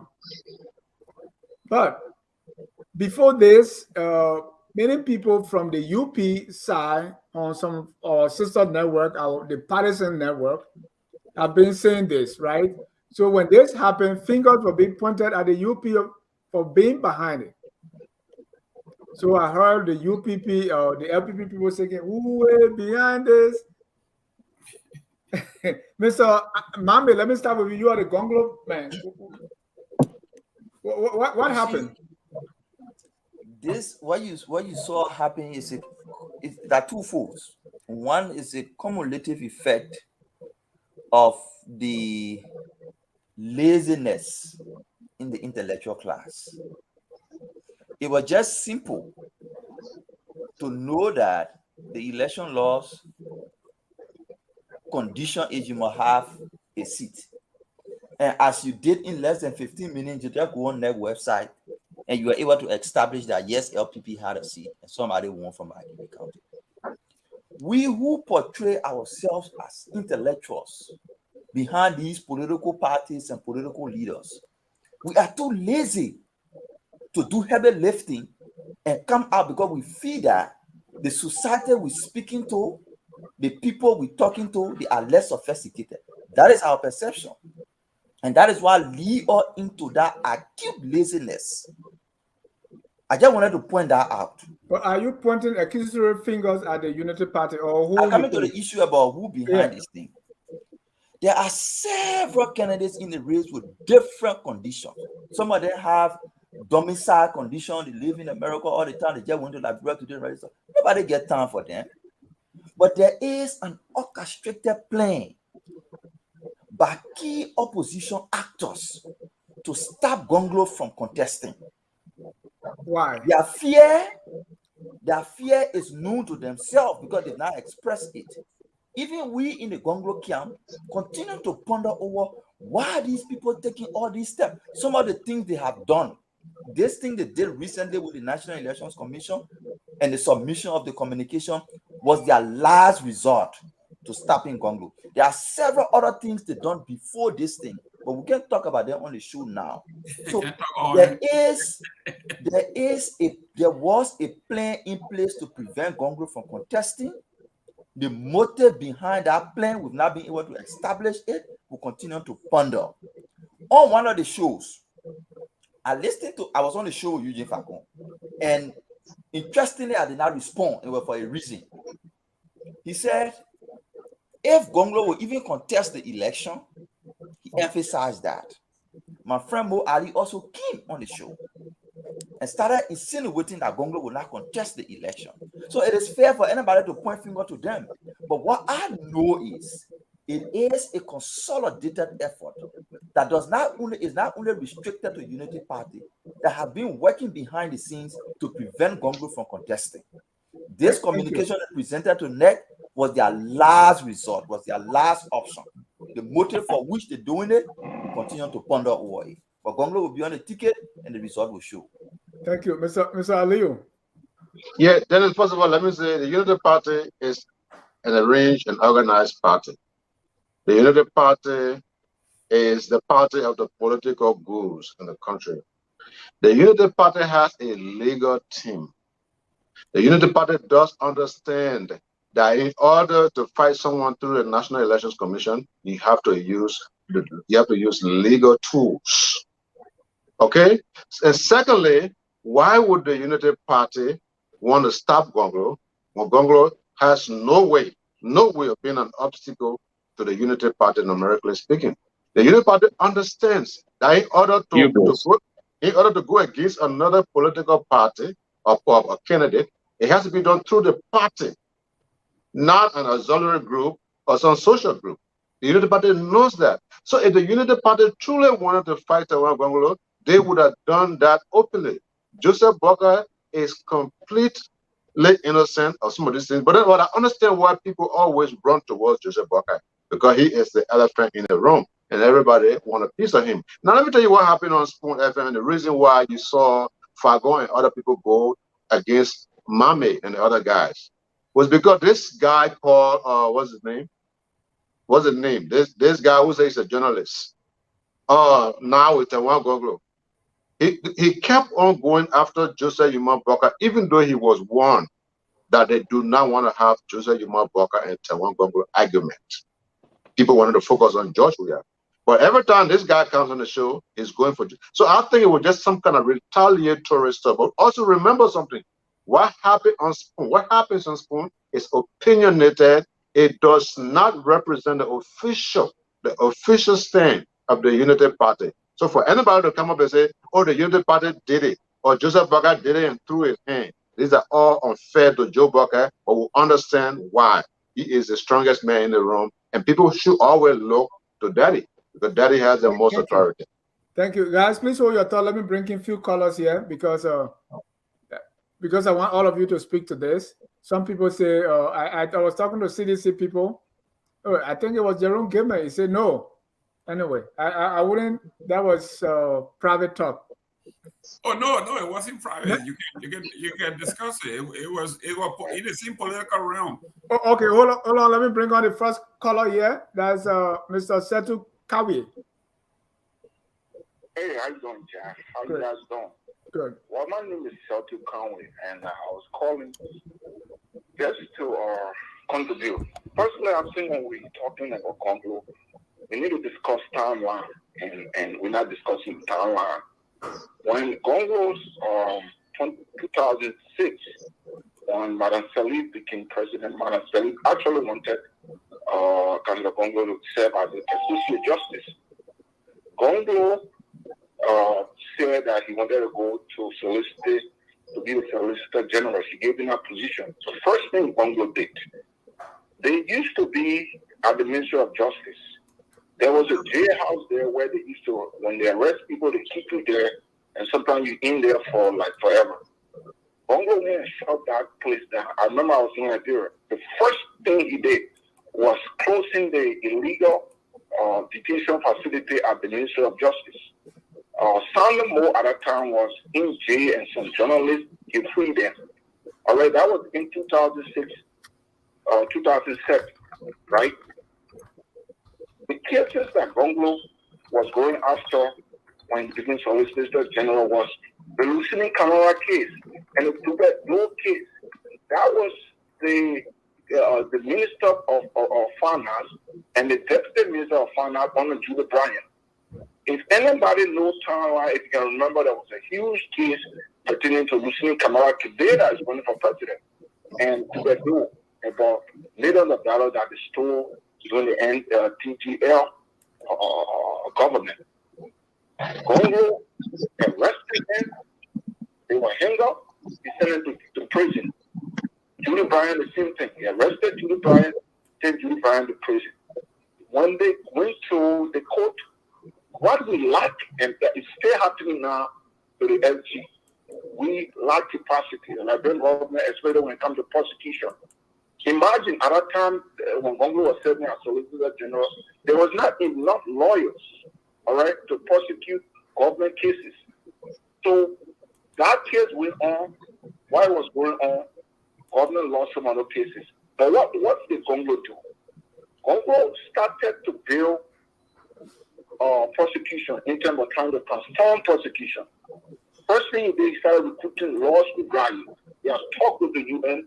A UN law reform commission was helping the Ministry of Justice. They started recruiting law students. The UN trained them. Gongloe made them counter attorney. That's why you see today, every country you go to, we have counter attorney that are legally law graduates. Before that, it wasn't used to be there was no lawyers. There was the counter attorney was just people just passing around saying they were lawyers. They were not lawyers. So he did that. Now, from 2006 to 2008, the end of 2008, Gongloe left the position from Solicitor General. By December 2008, Ellen had appointed him as Minister for Labor. Now, if we follow Taiwan, most of the corruption cases that came about during early time came from 2010, 2011, all the way to her last year in office. What do I say? When Ellen took power, we had something called GMAT. GMAT guided us to the heavy indebted country initiative, and we had to meet certain benchmarks. That benchmarks were to meet good governance, all the good governance indicators. So they were not stealing. When debt reduction started and we got debt canceled from the IMF and the World Bank and then the Paris Club, guess what happened? Thank you. 2010, Sharon came in. Robert Salif became the guy from Lucar. Gongloe was in prosecution at that time. So when you guys 15, why Gongloe didn't do the case? Gongloe was not a Solicitor General in 2008, December 2008. 2008, December 2008 to 2009, he was Minister of Labor, and then he resigned from government. Thank you, sir. 2010. So I just wanted to clarify that. Thank you. Thank you for your contribution. So that's what I wanted to say. Thank you for having me. I appreciate it. Thank you. Let's Elvis. Elvis, somebody beat you into it today. Yeah, someone beat me. It was a conspiracy. But thank you, Mr. Jai, and hello to you, gentlemen. Quickly, I just want to say, to Charlie, I mean, you can't downplay the efforts of those who came before us, who fought for our rights in the country, especially the people like Mr. Gongloe and Mr. Carlson, who suffered lashes, because they were outspoken against tyrannical government. So, Mr. Carlson, I just want to give you appreciation and your flowers. Thank you for what you did. I think the country as a whole, appreciate your efforts and many others like you. So I just want to say that before I make my comments. So Mame, somebody like Mame who comes on the show and preaches accountability and so forth. To hear him defending somebody like Robert Salif, I can't believe it. Robert Salif, who helped to launder money for the Mexican cartel through Wachovia Bank, gave out subprime loans, and bankrupted that bank, and then took a golden parachute, got a $70 bonus when the bank was bankrupted. Went to Liberia, did the same thing with Nuka, bankrupted Nuka, and then took bonuses. This harmless guy who gave you a job at Nuka, you hear defending him today. That's a disservice. You say you defended him? Thank you. Good question. You see that Robert Salif, when I he didn't take responsibility for his corruption. He took responsibility because the social programs they were doing, they overextended themselves, and that's why she was taking responsibility for. How is that a defense of Robert? How is that a defense of Robert Salif? Because the reality is he bankrupted the company, he bankrupted the car. All right. He bankrupted it. And was still corruption, corrupting. We all know that on the panel, Mr. Guy. You're not pushing back. You don't do a lot of pushing back against money. I'm making a predator guy. You're being too smart for you, but you got to push No, but what you said is not what he said, though. He said. There's a lot of people on the show. There's a lot of people on the show say what he said because maybe you're being biased towards him. Okay. No, he didn't say Robert Salif was not corrupt. Was some social programs. He accepted that Robert Salif was corrupt. Okay, then why? The other line, you acknowledge that Robert Salif was corrupt. Answer that question. I'll leave it there. I'm going to take up too much of your time. Thank you. Global Livingston. Yeah, hello? Yes, sir. Yeah, I mean, very sure, man. I just have this upcoming is 2 CDs, man. You guys don't have no more about to criticize other opposition as being violent. The 12-year United Party, so what PDC did, casting on their head, disrespecting our women, putting what kind of blood in women on the clothes, Oh, man, leave that other one. No, but that's what it did. That's what the CDC did. There's video out there with them, with casket and women on the clothes in their hands. Disrespecting our women. Violent people, and now they're talking about opposition is violent. Up to today, they stay violent. Look at Tara Ure, the almost murder her. They say opposition. They say opposition is violent. I didn't hear that. Now they on a Bloje said that. Okay. Bloje said the opposition are violent. He said it. He ran on the show there. Okay. I listened to him. That's what he said. And again, talk maybe about Gilman said, I know your party is corrupt, but guess what, Gilman? Your party is in power. They have the authority to audit the United Party. What are they waiting for? They've been there for what? 5.5, almost going to 6 years. You stay in power, you can still do it. So why can't you audit the United Party so we can know? When you just there saying, oh, United Party is corrupt, you have the power. Go ahead and do it. Go audit them. Thank you. Stay in power. You stay in until January. So go right ahead and do it. So don't go around because you know you are corrupt too. That's why maybe you don't want to. You are afraid to audit the United Party because maybe you are afraid the next government will come there who want to audit you, so you don't want to do it. And that's a poor excuse for me. Thank you. Thank you, Flo. Thank you. Let me bring on Calabo Gongloe, brother of Councillor Gongloe. Yes. Thank you, Dennis. Great show. Great analysis. I just want to pick on what Mr. Nangwe said on the show about Councillor Gongloe now reaching out to the progressive community. I wanted to correct that misbelief that kind of parachute all what it is. Let me tell you that there was so many discussions in Monrovia. Unfortunately, you don't live in Monrovia. Even within LPP, the likes of Samuel Kofi Roos, Alari Topa, all these people, led by Dr. Yasu Waidoli, there were discussions. Hell, in fact, Kofi Roos agreed to run as a senatorial candidate on LPP ticket, right? But the political culture in Liberia is everybody fights from where they think the winning side will be. So you see the likes of Kofi who's allowing them with Waka today. That is the driving force. It's not that there was never a discussion. It's not that there was never consultation among progressive brothers. And to even argue that, it doesn't even make, to me, a logical sense, because even those who call themselves progressive is not a title, I should say, a title that somebody carries onto the dime. Those of us who were in the student unification party, Vanguard party, there were also folks, other comrades who were very corrupt on campus, but they were all into.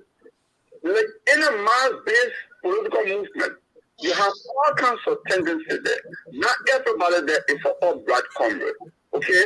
Some of the folks left the walls of the university, and when they came in the natural society, their true color shows when they gave them power.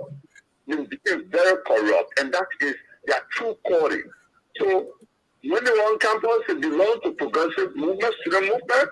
In a larger society, they went to where they truly belong, the corrupt society.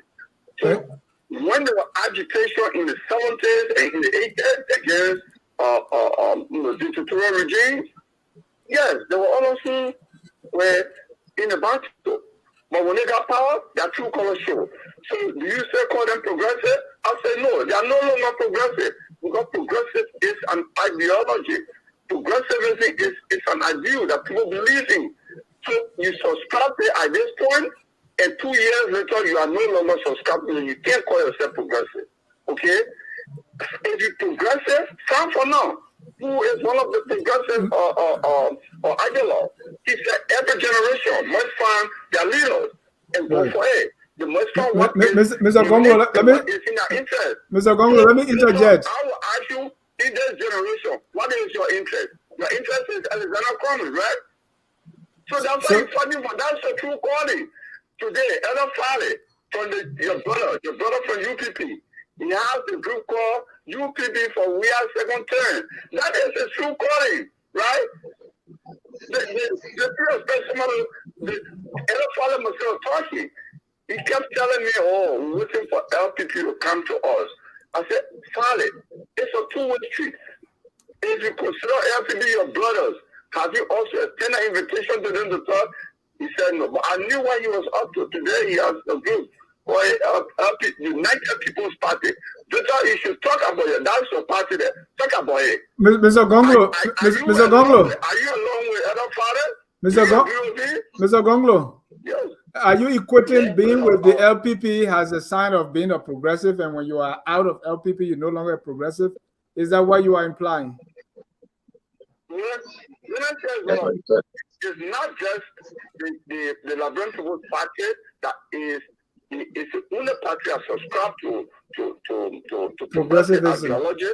It's not the only institution. There could be new institutions that will merge. Okay, but the scholars of the Liberian People's Party have a culture of fighting for just causes. I have argued many times, irrespective of what people, other views people may hold. Hiram Costa is a radical progressive. He may have other vices, other weaknesses. I agree. And I agree with those who criticize on other issues. But he has fought for the new ideas in this new age. You know, he has made some of the ideas that people want the government to practice, and Hiram Costa has to make it popular. And somebody will disagree with me, but it's just the truth. Thank you. Okay? June 7th demonstration. He said the government should do XYZ. No other person could do that better than Henry Costa, and he did it successfully. He is so progressive. He fought for a progressive idea. So this generation. Thank you. Let's keep that one for another topic. Whether he was Edo Fale, whether he was Eugene or Edo Fale, or he still believes in progressive ideas. It's leaning CPP. Yeah, as a man, if Costa will support his brother. No, let's leave that one. But Mr. Gongloe, thank you. Let me go on the next caller.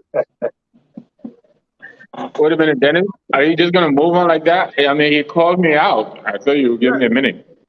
No, let me get all my callers, please. We're still taking calls. Let me take all my calls. Okay. All right, Cleveland, what's up, my brother? We'll talk. Next caller, your name and where you calling from? This is Jensen. I'm calling from Pennsylvania.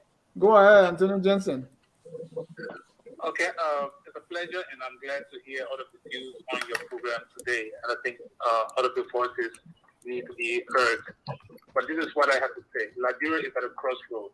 There's a lot of situations that are unfolding in Liberia, and I think to find a leadership is a very important aspect of Liberia's party politics. In this time, we think, and this is my view, that someone like Gongloe, I believe strongly he can, change the situation around. Why am I saying that? I believe Chewon can form a respectable government. I believe he can audit the current and past government without fear or favor, without any doubt. I believe this fellow has all of the experience. He's not, quote unquote, test tube. I believe he's someone who can stand for the truth. Look, Liberia forward movement does not require weakness. At this stage in Liberia, for Liberia to be represented on the international community, we need to have someone who can. Is George Weah going to be re-elected? Is George Weah functional officials going to be re-elected? Think about it as an individual. Are they going to be accepted if the Treasury Department is something or has functional individuals? Even the current CDC government, if they believe in transparency, have they ever called for even just that kind of a regulatory means to say, let's hear from these people? What are the issues? There are things that are going with the CDC, and I think for the CDC folks to be breaking about believing in a transparent process, I think that's not seriousness. The children of Liberia, the educational system in Liberia, the child is 6th grade and probably for some reason get up and go take 11th grade. Are we considering? Are we bothered about these things, or we just want to get on talk shows and talk as though we do not know the problem, or we should pretend about the problems? For Liberia to move forward, you need someone who will turn up drugs in the country. Where it coming from? 100 million worth of drugs in the country just recently. They went to court. What happened? Are you guys on the show pleased with the situation in Liberia for ourselves? I don't think we should just brag about people because we feel they will give a job tomorrow. Let's look at the issues. It's Liberia, please. If George Weah gets re-elected, will he not leave and go sit down to another place for 6-7 months, like he has done previously? Will someone not take some more little dollar and carry in the street for exchange? Are you not worried about these things? So we just not kill it. The fundamental priority of the government is to protect life and property. All the people that have been down, when like George Weah ever took the microphone to caution Liberia against death, against killing of the people? Why don't you? Because it doesn't happen to you. The only time George Weah speaking was when J.C. Lama and Albert Peters died in the car, and you said they were making lots of sense. Other than that, this was dead. Even the most recent, Shalom Musu. When like you ever heard George Weah taking on his constitutional responsibility and said, look, we will not tolerate unnecessary killing in the country, even if George Weah is not aware of those things. When you have the paramount reason why you have a government for which a government response is to protect life and property. Why is George Weah being silent? Is that an attribute to George Weah leadership? Can we vote about that to have him re-elected? I'm not into politics. I don't have voting rights, but we will caution any Nigerian to be mindful. The way Liberia proceed in this election will determine how Liberia will move forward. And I think that's a crucial reason. And that's the reason why I would look at something like Tier 1. They're even not Tier 1. Maybe coming to find the race. Other than that, maybe we'll come down the bucket. But paramount, the list. Liberia should be seen in a positive direction, and not because they feel, okay, this now give me a job, or I'm friendly with this group of person. No, that's not the issue. The issue right now should be how can Liberia move forward? The mistake Liberia will make in this election. So we'll hold Liberia for the next 6 years or more. Thank you. That's it. Appreciate it, Anthony Jensen. Anthony Jensen is a panelist on FOL Justice Forum.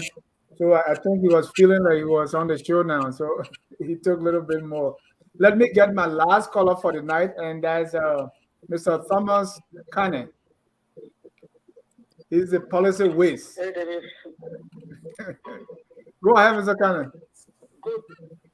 I'm okay. Good evening and good evening to everyone on the panel.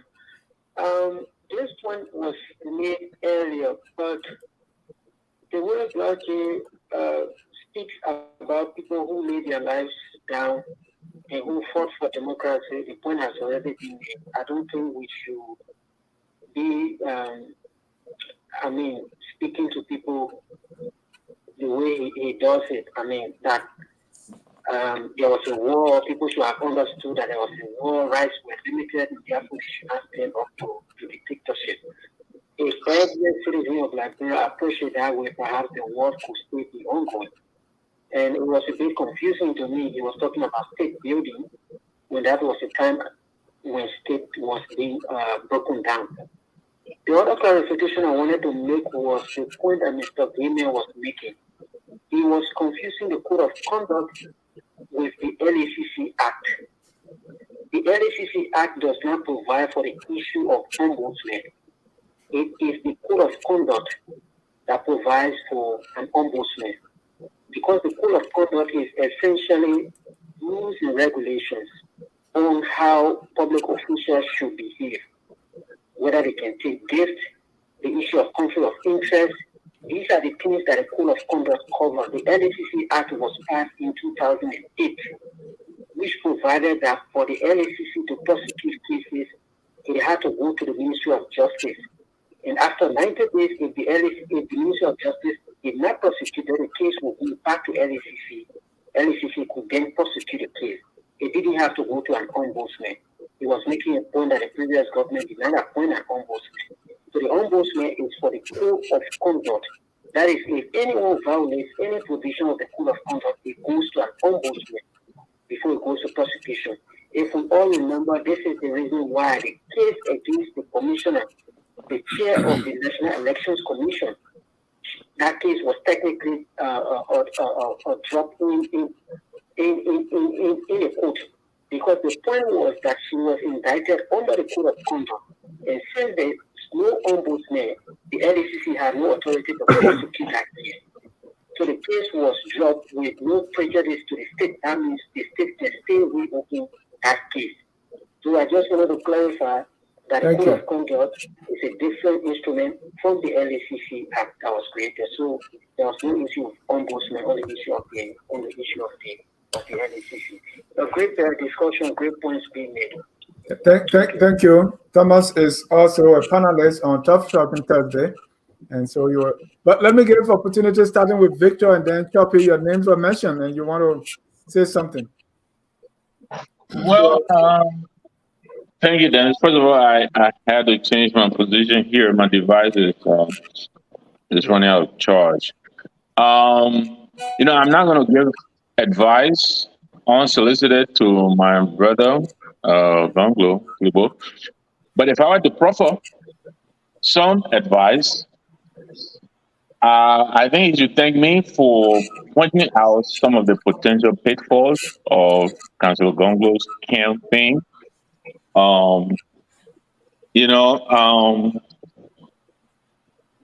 The politics is a game of numbers, right? You're always trying to count the votes, tally up the numbers. Even if you reach out to 100 people and you left out one person, that one person could be the single vote that got away. And all I'm trying to point out to him is that a number of the progressive brothers and sisters have indicated and continue to do so that the council has not reached out. And I'm not just speaking as an observer. I have spoken to Councillor Gongloe about this. The last time we talked about it was when he had his program in Delaware. So we've talked about it, and this is actually an advice that I'm proffering in good faith, though it is unsolicited. Right. Now, as to my friend Edward Farley, and before you get there, the progressive left even before Councillor Gongloe became Kennedy, right? Like we saw when Ellen got in power. Correct. But that doesn't mean that the potential is not there to bring some of them back. And that was the point I was making. And I think it's too presumptuous to make that claim that once you're now with Councilor Gongloe, then you have left the progressive community or you're corrupt or what, because I think he was implying that. No, he didn't say I don't know. I'm not going to vote. Yeah, I'm not going to vote. He didn't say that. He implied, and I asked him, and he clarified. Yeah, correct. Now, as for my friend Edward Farley, this is just like I was indicating. A lot of the guys have waited way too long. You know what I'm saying? Now, I'm not saying that the alternative to Gongloe, to Councilor Gongloe, is necessarily President Weah.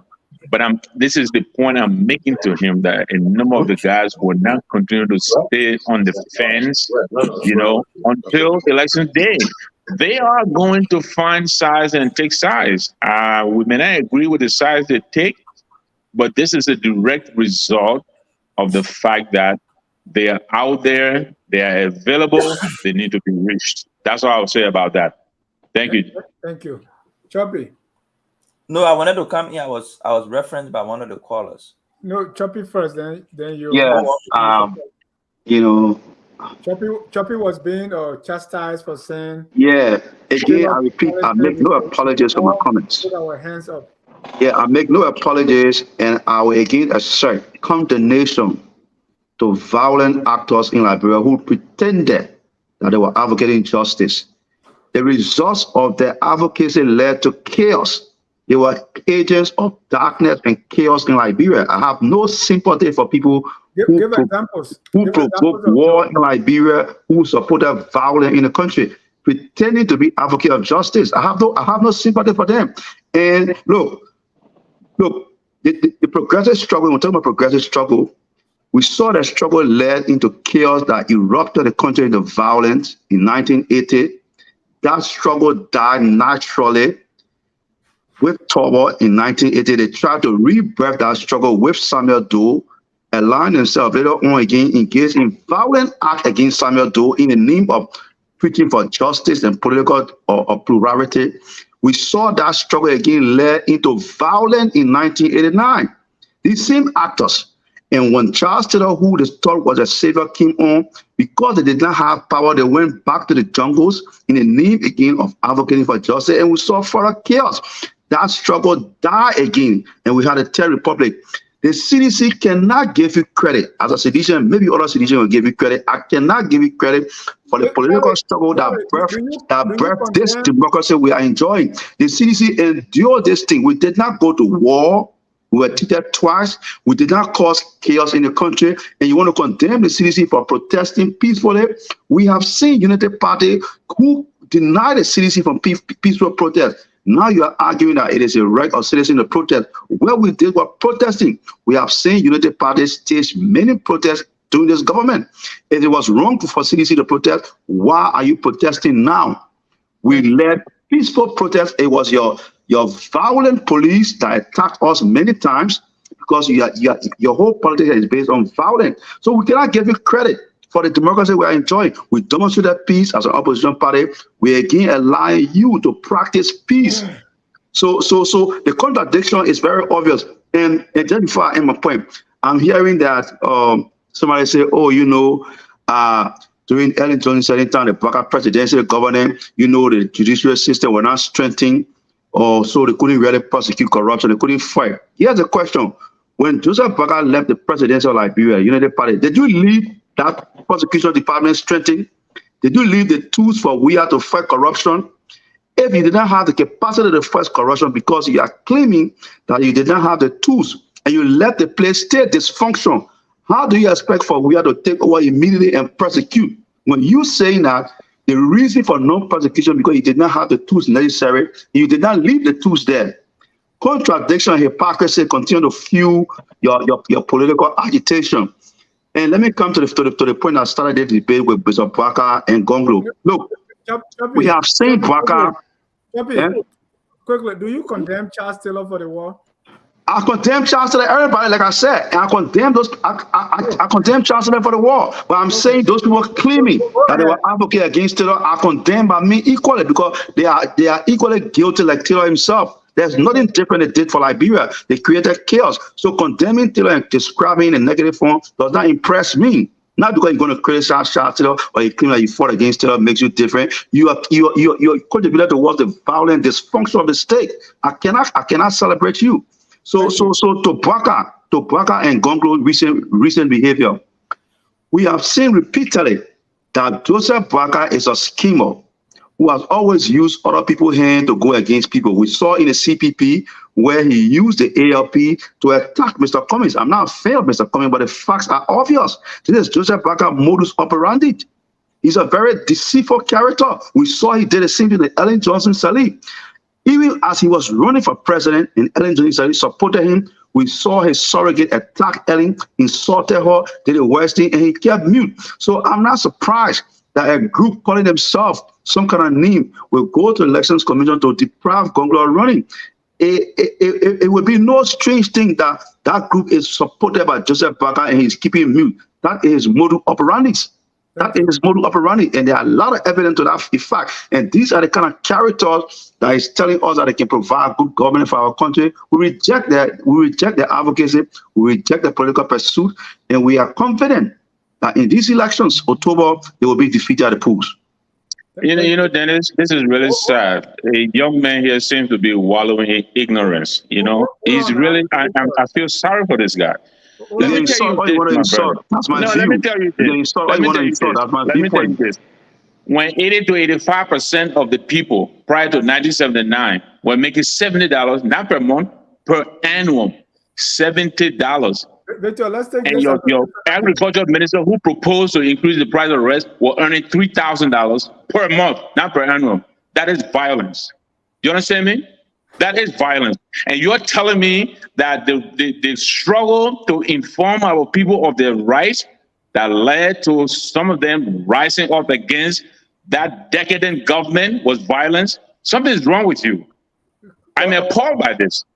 Where do you get the information? Mr. Nabe. Where? Mr. Nabe. Come on, man. We can find a different day to do this one-on-one. We can find a different day to debate that issue one-on-one, and I'm sure you'll be defeated. We can find a different day to do that. No, we don't need to go into secrecy or privacy and debate it. Let's debate it here now and now. No, we discuss different things here tonight. We don't have time. We don't have the time. Let me go to Come on, we don't have the time tonight. Let's find a different day and do that.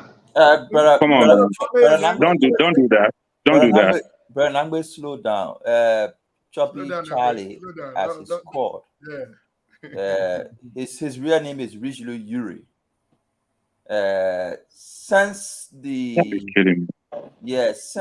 the progressive forces, brought down the Congo hegemony from political leadership in the country and they reverted to economic dominance now. Now you're going to tribalism.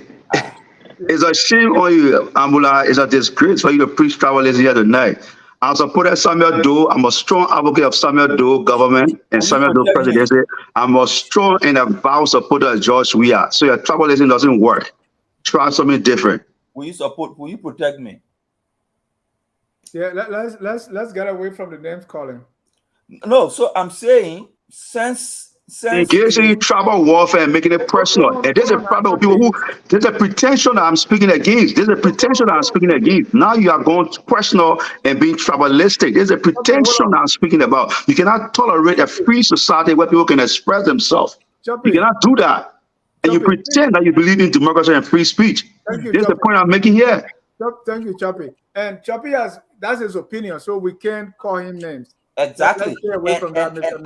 And after Choppy being my friend, following his activities and his argument over time, I have my opinion on his opinion. And my opinion is, since the progressive forces in the country is not born in facts, because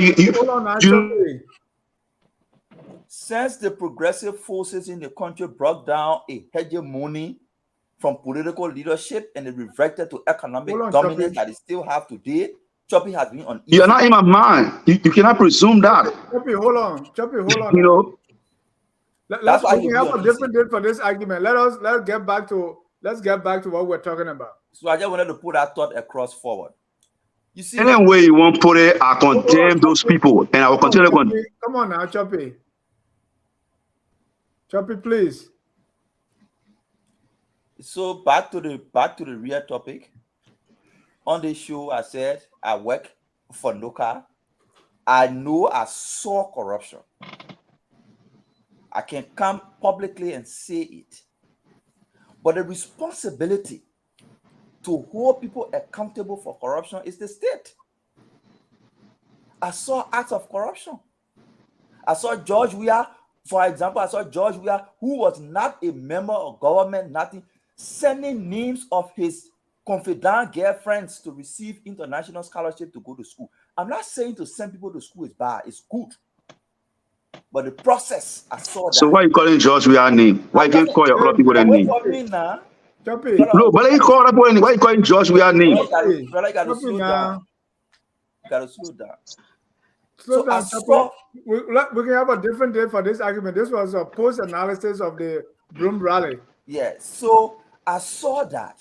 I also saw people taking extra benefits that they were not entitled to. And audits were conducted and indicted them for economic sabotage, including Robert Salih. He was indicted by the committee report for economic sabotage. That report was presented to President Weah. What has he done with it? That is the question we should be asking. We should not be asking. There are audit reports. You go to GSC website, you will see audit reports on local. You will see audit reports on other state-owned enterprises. If you claim you came to power to fight corruption, and they conducted audits and those audits are available, you said your own committee to go and investigate an economic sabotage. They investigated and presented you the report. Since 2018 to today, you've taken no action. And then you want to blame a government that doesn't have authority and power to prosecute? That's shameful. That's disgraceful. George Weah should take responsibility for his action. Like the brother said in closing, drug scheme in your country destroy young people. No comment, no empathy, no concern, even if you don't have solution. So the thing about corruption, like we said before, all the efforts people have made to fight corruption have been compromised because of corruption. And that is the reason why we say, look at the track record of all these other people who want to be president. Same to say corruption is our problem. Look at their track record. Can we trust them to fight corruption when they themselves are corrupt? George Weah could not admit his actual earning when he was taken to court for child support. Can such a man fight corruption? That's why we present Gongloe. Thank you. Thank you. Aliyu and then Mr. Collison. Aliyu, you are muted. Mute yourself, please. Dennis, I will please like you to please put the picture up so people will see George Weah receiving the audit report on the car for a committee he constituted. Please put it up, please, if you can. What that has to do? What is that evidence? So that he received the report and he has taken no action. Oh, come on. But why the report the time happening? You're in prosecution. I just went putting the bread on. You didn't. Aliyu. Jokers. The report correction. The report came Hold on now. Dennis, I know you're very big on sanity. You don't want any name calling, but there's just certain things that we cannot let pass because this is a big media. This is a big forum. You know, Charlie is a very interesting guy. And sometimes it's even difficult to attack the things he says because he's, I don't know what to say. He called the progressive violent people. There's no history of the progressive causing violence. In 1979, who opened fire? Was it the progressives? Who killed over 250 Liberians? Was it the progressive in 1979? It was never the progressive. Is it the progressive when it was Samuel Doe and they did this and did that? The progressive was brought into Samuel Doe. Was a member of the progressive, you know that? He was a member of PAD, a senior official. He brought war to Liberia. He's now violent. Hold on. Not a progressive member. Hold on 1 minute. Choppy, the problem is you don't know 90% of the things you say. Because the thing you say has no foundation. And now a war law. Hold on. Do you know what a war law is? Can you define a war law? Why were Burma family a warring faction? Charles is not a rebel. He's not progressive. No, you know what, Dennis? This is my problem with this CDC, especially the new ones that came on board. Choppy, we founded CDC. We were in CDC for 2004. Y'all came to CDC. Look at what we got. When we told George Weah, don't take boys immediately from out of high school or out of college or sometimes in college and get them ministerial job. This is a serious position that our people used to hold back in the days. This was no joking position. A guy like you, Toby Taylor, is a spokesman. Don't know whatever the heck you talk. No. I'm just saying. I'm sorry if you're funny, member of if you find that offensive. Okay? You wouldn't know because you weren't around. But here is some of the things here, Dennis Jack. They may just talk about GSC report. Most of those audits started under Ellen Johnson Sirleaf. If you say Ellen Johnson Sirleaf was corrupt, they weren't fighting corruption, and this and that. This woman audited her own government through John Molo. Can CDC do that? Some of the reports of those audits are in the hands of the CDC. Can CDC not only audit, we're not talking about audit, send the first to audit themselves and audit the past government, like I said. Can you persecute these people, Dennis? Dennis, what we are saying is if auditing costs more money and it's too much for you, we're saying that that the United Party have already audited and found some of its own government officials culpable. Can you CDC, can you go and grab these people? The records are already there. Can you please, we beg you, can you please go and prosecute these people? Dennis, I'm frustrated, man. Get a floor to somebody else. Well, I will take it for you, Aliyu. Well, go ahead, Mana. Well, excuse me. You see, Rushford Collison. I keep calling Mana. That's the name. Yeah, that's the middle name. That's okay. That's the middle name. So, go ahead, Mr. Collison. Thank you. Mr. Charlie, we would not respond to our caller. Not Charlie again. Yeah, we would not wait for you to apologize to us, to the legacy of heroes who fought for social justice in the country. Even though Mr. Gamer said I'm 30 years late, but the issue of social justice has not been improved. Neither has been structured in a way where our country is moving in the direction. So I'm 30 years late. There were other generations of other social justice activists, like the little boy for LU campus, CVD, water security civilian that was beaten. Many other people coming after us. So there's no point in time anyone is late for social justice. So we don't want your apologies, but we know that we did it in good conscience. Because people who are made society better, but those who work while others were sleeping. So, making mention of not having the tools to fight corruption, leaving behind no tools, as we said earlier. The first Minister of Justice your government appointed, Councillor Charles Gibson.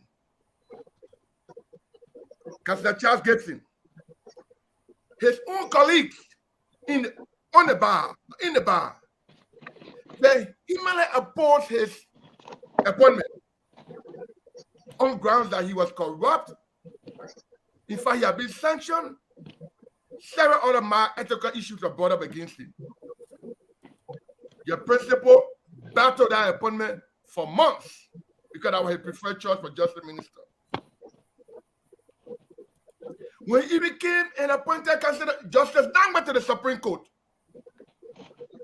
The bar also to raise issue on him. Notwithstanding, it still went through because his appointment had to go to a political dominant or Senate, which controlled by CDC. They passed that one through. So what we've seen here is that the issue of corruption, the kind of corruption, must stop being kicked down the road from one political administration to another political administration. You don't have no excuse to say, well, because they came down from the generation of Tubman to Turbo to Dole to Taylor to the intergovernments to up to Ellen. So therefore, we will not stop it. It is a disease that is getting at the fabric of the society. So at what point in time can CDC say, well, we are the People's Party. We must improve the lives of the people. We will stop corruption in every facet of the society. instead of kicking the can down the road and giving excuses and say, well, oh, we didn't do that. You have the executive authority now. You have the political mandate now. You have the prosecutorial mandate now. Do something about it. Don't kick the can down the road and find excuses and pass a mistake who did not say why they didn't do anything. You do something about it. You appointed justices. You appointed attorney general or county attorneys. You have the resources. You got the police. You got everything at your disposal. So don't kick the can down the road. Thank you. The other report I keep from President Salif that before they are still on the deck. Take the other report, carry it to court, and implement something. Your own other report, implement something. All right, thank you. The last time I remember before I close up, you told us that you will protect President Salif and her family. That the first statement commitment you mailed to her was to leave in office. The protection of her family. So the protection still going on. The reason why no prosecution. Just say you're having your own right now. You can't prosecute either. The U.S. government, Treasury Department, accused the Minister of Civil Presidential Affairs and Councilor Serena Stephens and the Minister of Justice of corruption, money laundering. The first thing any government would have done, take them all to the Justice Minister for prosecution, for investigation for prosecution. Where are they today? They are coming back on a political flavor, winning for senatorial seat, Rivalries in McGill County. Rivalries. So you have the responsibility. I'm sorry. You have the responsibility. Make use of that power you have. Don't kick the can down the road. You say, oh, that Boga time, let him do it. Boga wins tomorrow. Or any other person because the Gongloe win. So making use of Gongloe Rada statement to fight corruption, using the boom symbolically, we all need to embrace it. We all need to embrace it. Mr. Collison. Mr. Collison, quickly, before you land. Decide to go on with that. Give us the respect. Because Mr. Collison, don't you just for 30 seconds, don't you think if Councilor Gongloe is talking about corruption, scrutinizing his record on corruption at the time he served in government, isn't that a fair game? But remember, the last caller just gave you a breakdown of when Gongloe served in government. And are there anyone out on the panel to fast check him? He gave you a breakdown what he did at the time when he left government. Can I give you one fact that he got wrong real quick before you close down? Let me give you one fact. Let me give you one fact that you were wrong, so you can close it down right away. He said Honor Gongloe, he instituted county attorney system all over the country. That's a lie, because J.D. Jr. in my lifetime in Grand Paso County was my county attorney. So Gongloe did. That's not what he said. That's what he said. He said the county attorney now were all law school graduates. College graduate. That's what he said. Yeah, but listen. No, listen. Yes. He tried to insinuate that Hold on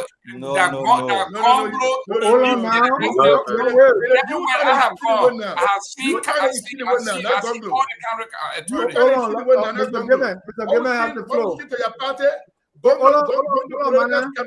Statement of corruption, to be a responsibility for every one of us. Hold on, Mana. Mr. Gibbon, you have the floor. I want your response to the callers and then Eastman. Okay, now my brother talked about the faults of the progressive, and for those of us who were power babies in middle school, Bassett High School, 1976. Are you still a progressive, Mr. Gibbon? Me? Yes. Yes. Okay, go ahead. Now this is what he was talking about. When you talk about the ACDL in the United States that started this war. Oh man. Let's look at the members of the ACDL: Ellen Johnson, Charles Taylor, Weimar Famula, Amos Sawyer, Harry Greaves. These are all progressives. So when Choppy Charlie is talking about these people went and destroyed the country, he is right. The record is clear. Look at the formation of the ACDL and tell me if those people are not the progressives. And then, before I close, we went to talk to the senator for Sano County, and he told us before Blanco Nelson became senator and all that now, and we're telling, what are you doing in this government associating with these people? You know what he told me? Right in Blanco. Which senator? TJ.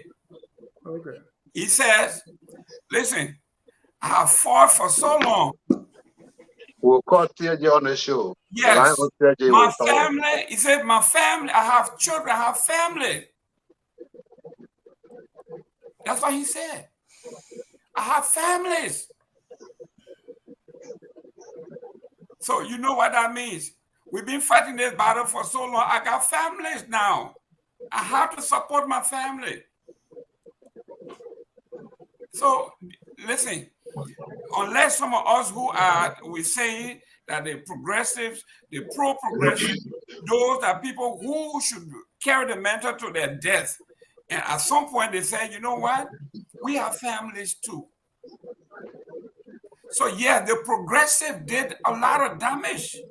The true progressive, like Barker Matthews, those are people who they need progressive, the new progressive like the Ellie and the Taylor, they all ganged up against Barker Matthews because of what he was doing. And today they made sure that he never enjoyed the fruit of his labor. We celebrated Barker Matthews. That I can give it to you. Barker Matthews. Yeah. Then here you come with Ellie and Taylor and Boyman and Sawyer and Harry Green. They are now coming out and man, please. When you're talking about the justice system, you are talking about a prosecution justice system. The government prosecuted the $100 million drug case, okay? And the court found them not guilty. That's the judicial system. That's how it works. You may like it or don't like it, but that's how it works. That's how it works. So I don't know where you're coming from with we are not prosecuting people. The system is working. Yes, sometimes we agree with the justice system, sometimes we don't, but it's working. That's how it's supposed to work. Thank you. Jimmy. Dennis, if I may chime in real quickly. Hold on, let Jimmy chime in first. I'll be quick so you can come in, Mr. Nangwit. Yeah, go ahead. You know, I lived through the era too.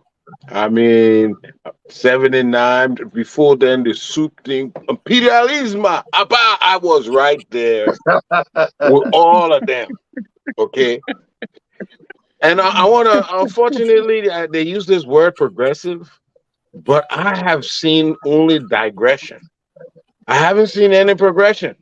So I kind of want to agree with Charlie. We're not improving. All this chanting, all this talk of revolution, what have we changed? We have merely replaced personnel. The struggle has been hijacked, my brother.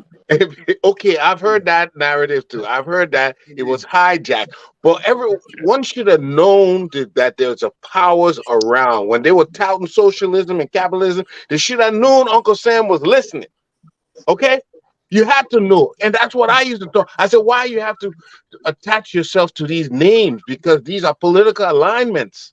Why you have to call yourself? We do what we need. Of course, there's the reforms we need. Let's do the reforms and stop calling ourselves socialists. So you invite that kind of trouble when you do it. But at the end of the day, why are we not moving forward?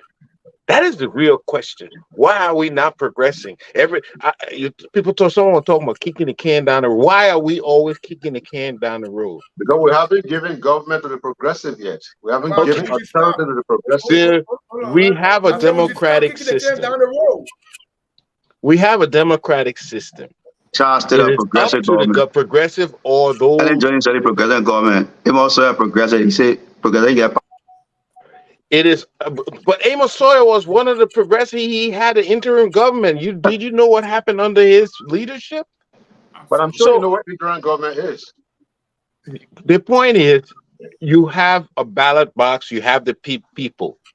If your mantra is superior, then the people will vote for you. So there's no reason why this progressive cannot come back, cannot contest. But what I do know, I've seen all this talk where it's not authentic. It is just a replacement of one personnel to another. When the time comes that you either build your house or stay in that room, I've seen people choose to build their house and forget about the people. So when is that going to change? I found it That hard is to there's a whole moral issue to this. There's a whole national awareness to this that is not really being embraced. And until we get our people to love that country and rather sleep on a mat than to steal, we'll be here for long. Thank you. Let me remind you, tomorrow is Tough Talking Thursday. We're going to be discussing Liberia's foreign policy and diplomacy. Leadership and the future of the country is the subtopic under that. So we want to talk about that. Join me. Our guest will be Honorable William Greaves. He's the former consul general at the Liberian consulate in New York. He's going to be a guest on Tough Talking. You don't want to miss it. Also on Sunday at 1 p.m., a journalist journey in a male-dominated profession on the New Day with Priscilla Minato. Our guest, Melissa Chie Anna, she's the former vice president of the Press Union of Liberia and also former editor of the Inquirer newspaper. You don't want to miss the New Day. Gentlemen, I think our time is fast spent. We need to draw down the curtain. This is, we've been there over 2 hours, so please be nice. Let's spend 30 seconds each for your closing. Even three letters, 3 words, that should be enough. Let me start with Mr. Nambe. Yeah, well, thank you, Dennis. I'll try to squeeze it in, but 30 seconds. I just want to real quickly go back to Mr. Eastman. I said the struggle has been hijacked because since the intervention of Samuel Doe in 1980 to today, it's 43 years. The majority of the people out there who are voting today were not even born when the progressive struggle was hijacked. So just contemplate on that. But let me talk to my brother Charlie here real quickly because I don't want you to open new argument. That's the whole idea of hijack. The coup was, they say war is an extension of politics, right? So I don't know why you call it hijack. That was kind of continuation of the struggle, don't you think? Yeah, but Dennis, what Samuel Doe did for us from 1980 to 1989 did not in any way or shape or form represent. But that was a continuation of the struggle. So the struggle, did it fail? It should have been a continuation of the struggle, but instead, Mr. Doe actually turned on the progressives. You know the story. So, you know the story. Let's leave the argument for tonight because it's going to take us a long time. Okay, so that's why I said I was moving on. You brought us back here. Let's move on. So I was telling my young brother here that revisionist historians will tell you Todd was a good president, and that's the narrative. I've heard that, but let me tell you this real quickly. Todd was beleaguered. Todd had a riot on his hands. He was the natural successor to Todd, but he was not the choice of the CWP. So Todd had to balance out that struggle with a pretentious progressive posture. Most of the guys who came back to begin to agitate were actually sent brought by Dr. William R. Tauber. And so Tauber was more words than deeds. What is it? No Puma Pusara after 1980, from mat to mattress, whatever those were, but he was never really an implementer of any of these things. And so when the guys came and began to point out to him that, look, this is why you sent us abroad to come and point out the ills of the society. Of course, there was a coalition. I mean, I'm really trying to simplify this thing here. So there was a coalition. And of course, some of them were incarcerated. We had 1980, and so here we are today. Yeah, let's actually wrap up on tonight's topic. Okay. Here's my wrap up. The progressives, I think it is wrong to ascribe violence to the progressives. That's my wrap up. Thank you. Mr. Gilman, you're closing. 30 seconds. Yeah, if I have to prioritize persecuting, auditing, to building roads and giving YX and building hospital, it's an easy cause for any administrator. And I think President Weah is right to prioritize roads, schools, hospital, developing our human capital to persecuting folks. So I think President Weah, this is why he's going to be reelected by a landslide. Thank you. Mr. Mami. So I wanted to conclude to say that we had a successful rally today, even with the attempt to use the victims of corruption to come and obstruct a rally that was seeking to raise awareness around corruption. We were successful in putting corruption on the faces of the people as they go to the ballot box, to be reminded that today they're not having drugs in the hospital because the money for the drugs is in somebody's pocket that we cannot prosecute. We did that to remind them that the agricultural sector cannot provide them the food that the CDC promised to make Liberia self-sufficient in food production. Because the agriculture minister is double dipping, the LACC indicted her and the president said the LACC is not good. We were successful in doing that today. So with that on the front burner, going towards the election less than 3 months from now, we are very optimistic that Councillor Gongloe will show up and show up very well. I wanted to remind my colleague, we cannot fight corruption, and the reason is is complicit in the corruption of the past. The Ellen Johnson Sirleaf administration, if you audit it correctly, you will see footprints. And it is that what he's hiding, for which he doesn't want to audit. It's not because he's focusing on rule or focusing on hospital. How many hospitals have we built? And you're talking about building hospital. The reason why he cannot prosecute people, even after he himself commissioned investigation, is because he's complicit. He was involved. He was an opposition leader working under him, and his footprints are all over. The people have evidence on him. That's why he cannot prosecute them.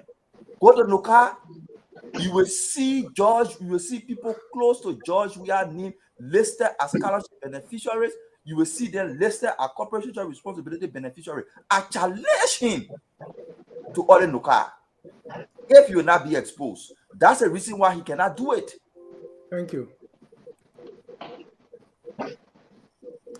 Mr. Aliyu. Yes, sir, Dennis. Again, thank you so much. Dennis, Joseph Wakai, and the Unity Party organized the GSC for accountability. They organized the LACC for accountability. They put together lists to avoid legislatures from undertaking public and community projects. They reorganized the police, formed the police to a professional level. They organized the military and restructured the military up to a professional level. They brought several companies in the country. The Joseph Walker administration and the Unity Party led administration built roads and secured fundings for new roads, which they left with Choppy Charlie and them.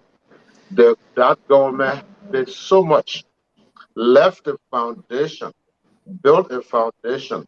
The Joseph Walker Unity Party government brought in the West African electric grid, covered Nimba County, Grand Juliet County, Maryland County.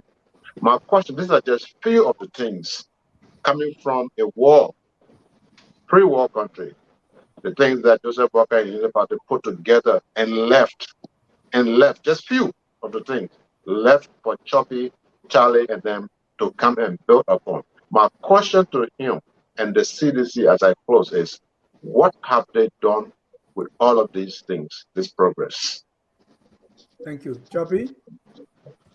Yeah, once again, it's always good to be here, but it's a sad night when somebody who we think should express a view that promotes democratic tenets will engage in personal attack and tribalistic behavior.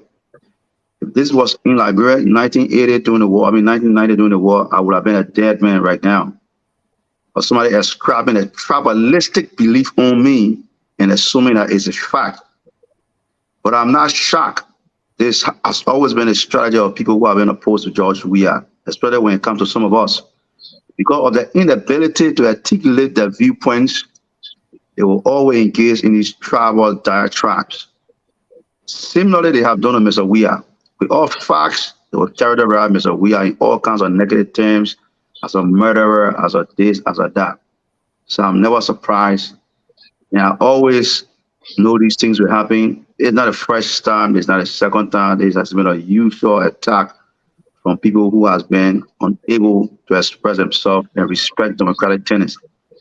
All we will continue to do from our position as the CDC, and just so you know, Ali, I'm a founding member of the CDC. When we were starting the CDC, you were nowhere around. Just so you know that.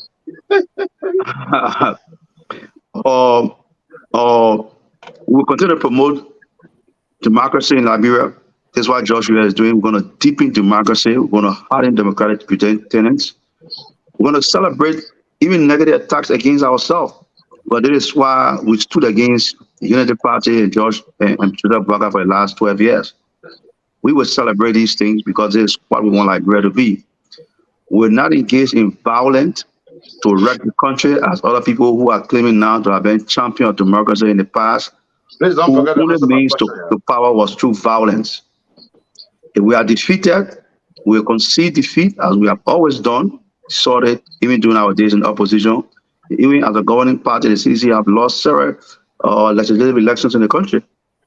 And there has been no problem. But we are convinced, given the record, Mr. George, we are where today electricity is more Liberians have access to electricity in the country. And electricity is cheaper in Liberia now than under the Joseph Boakai leadership. Today, Liberians have more new roads than under Joseph Boakai leadership.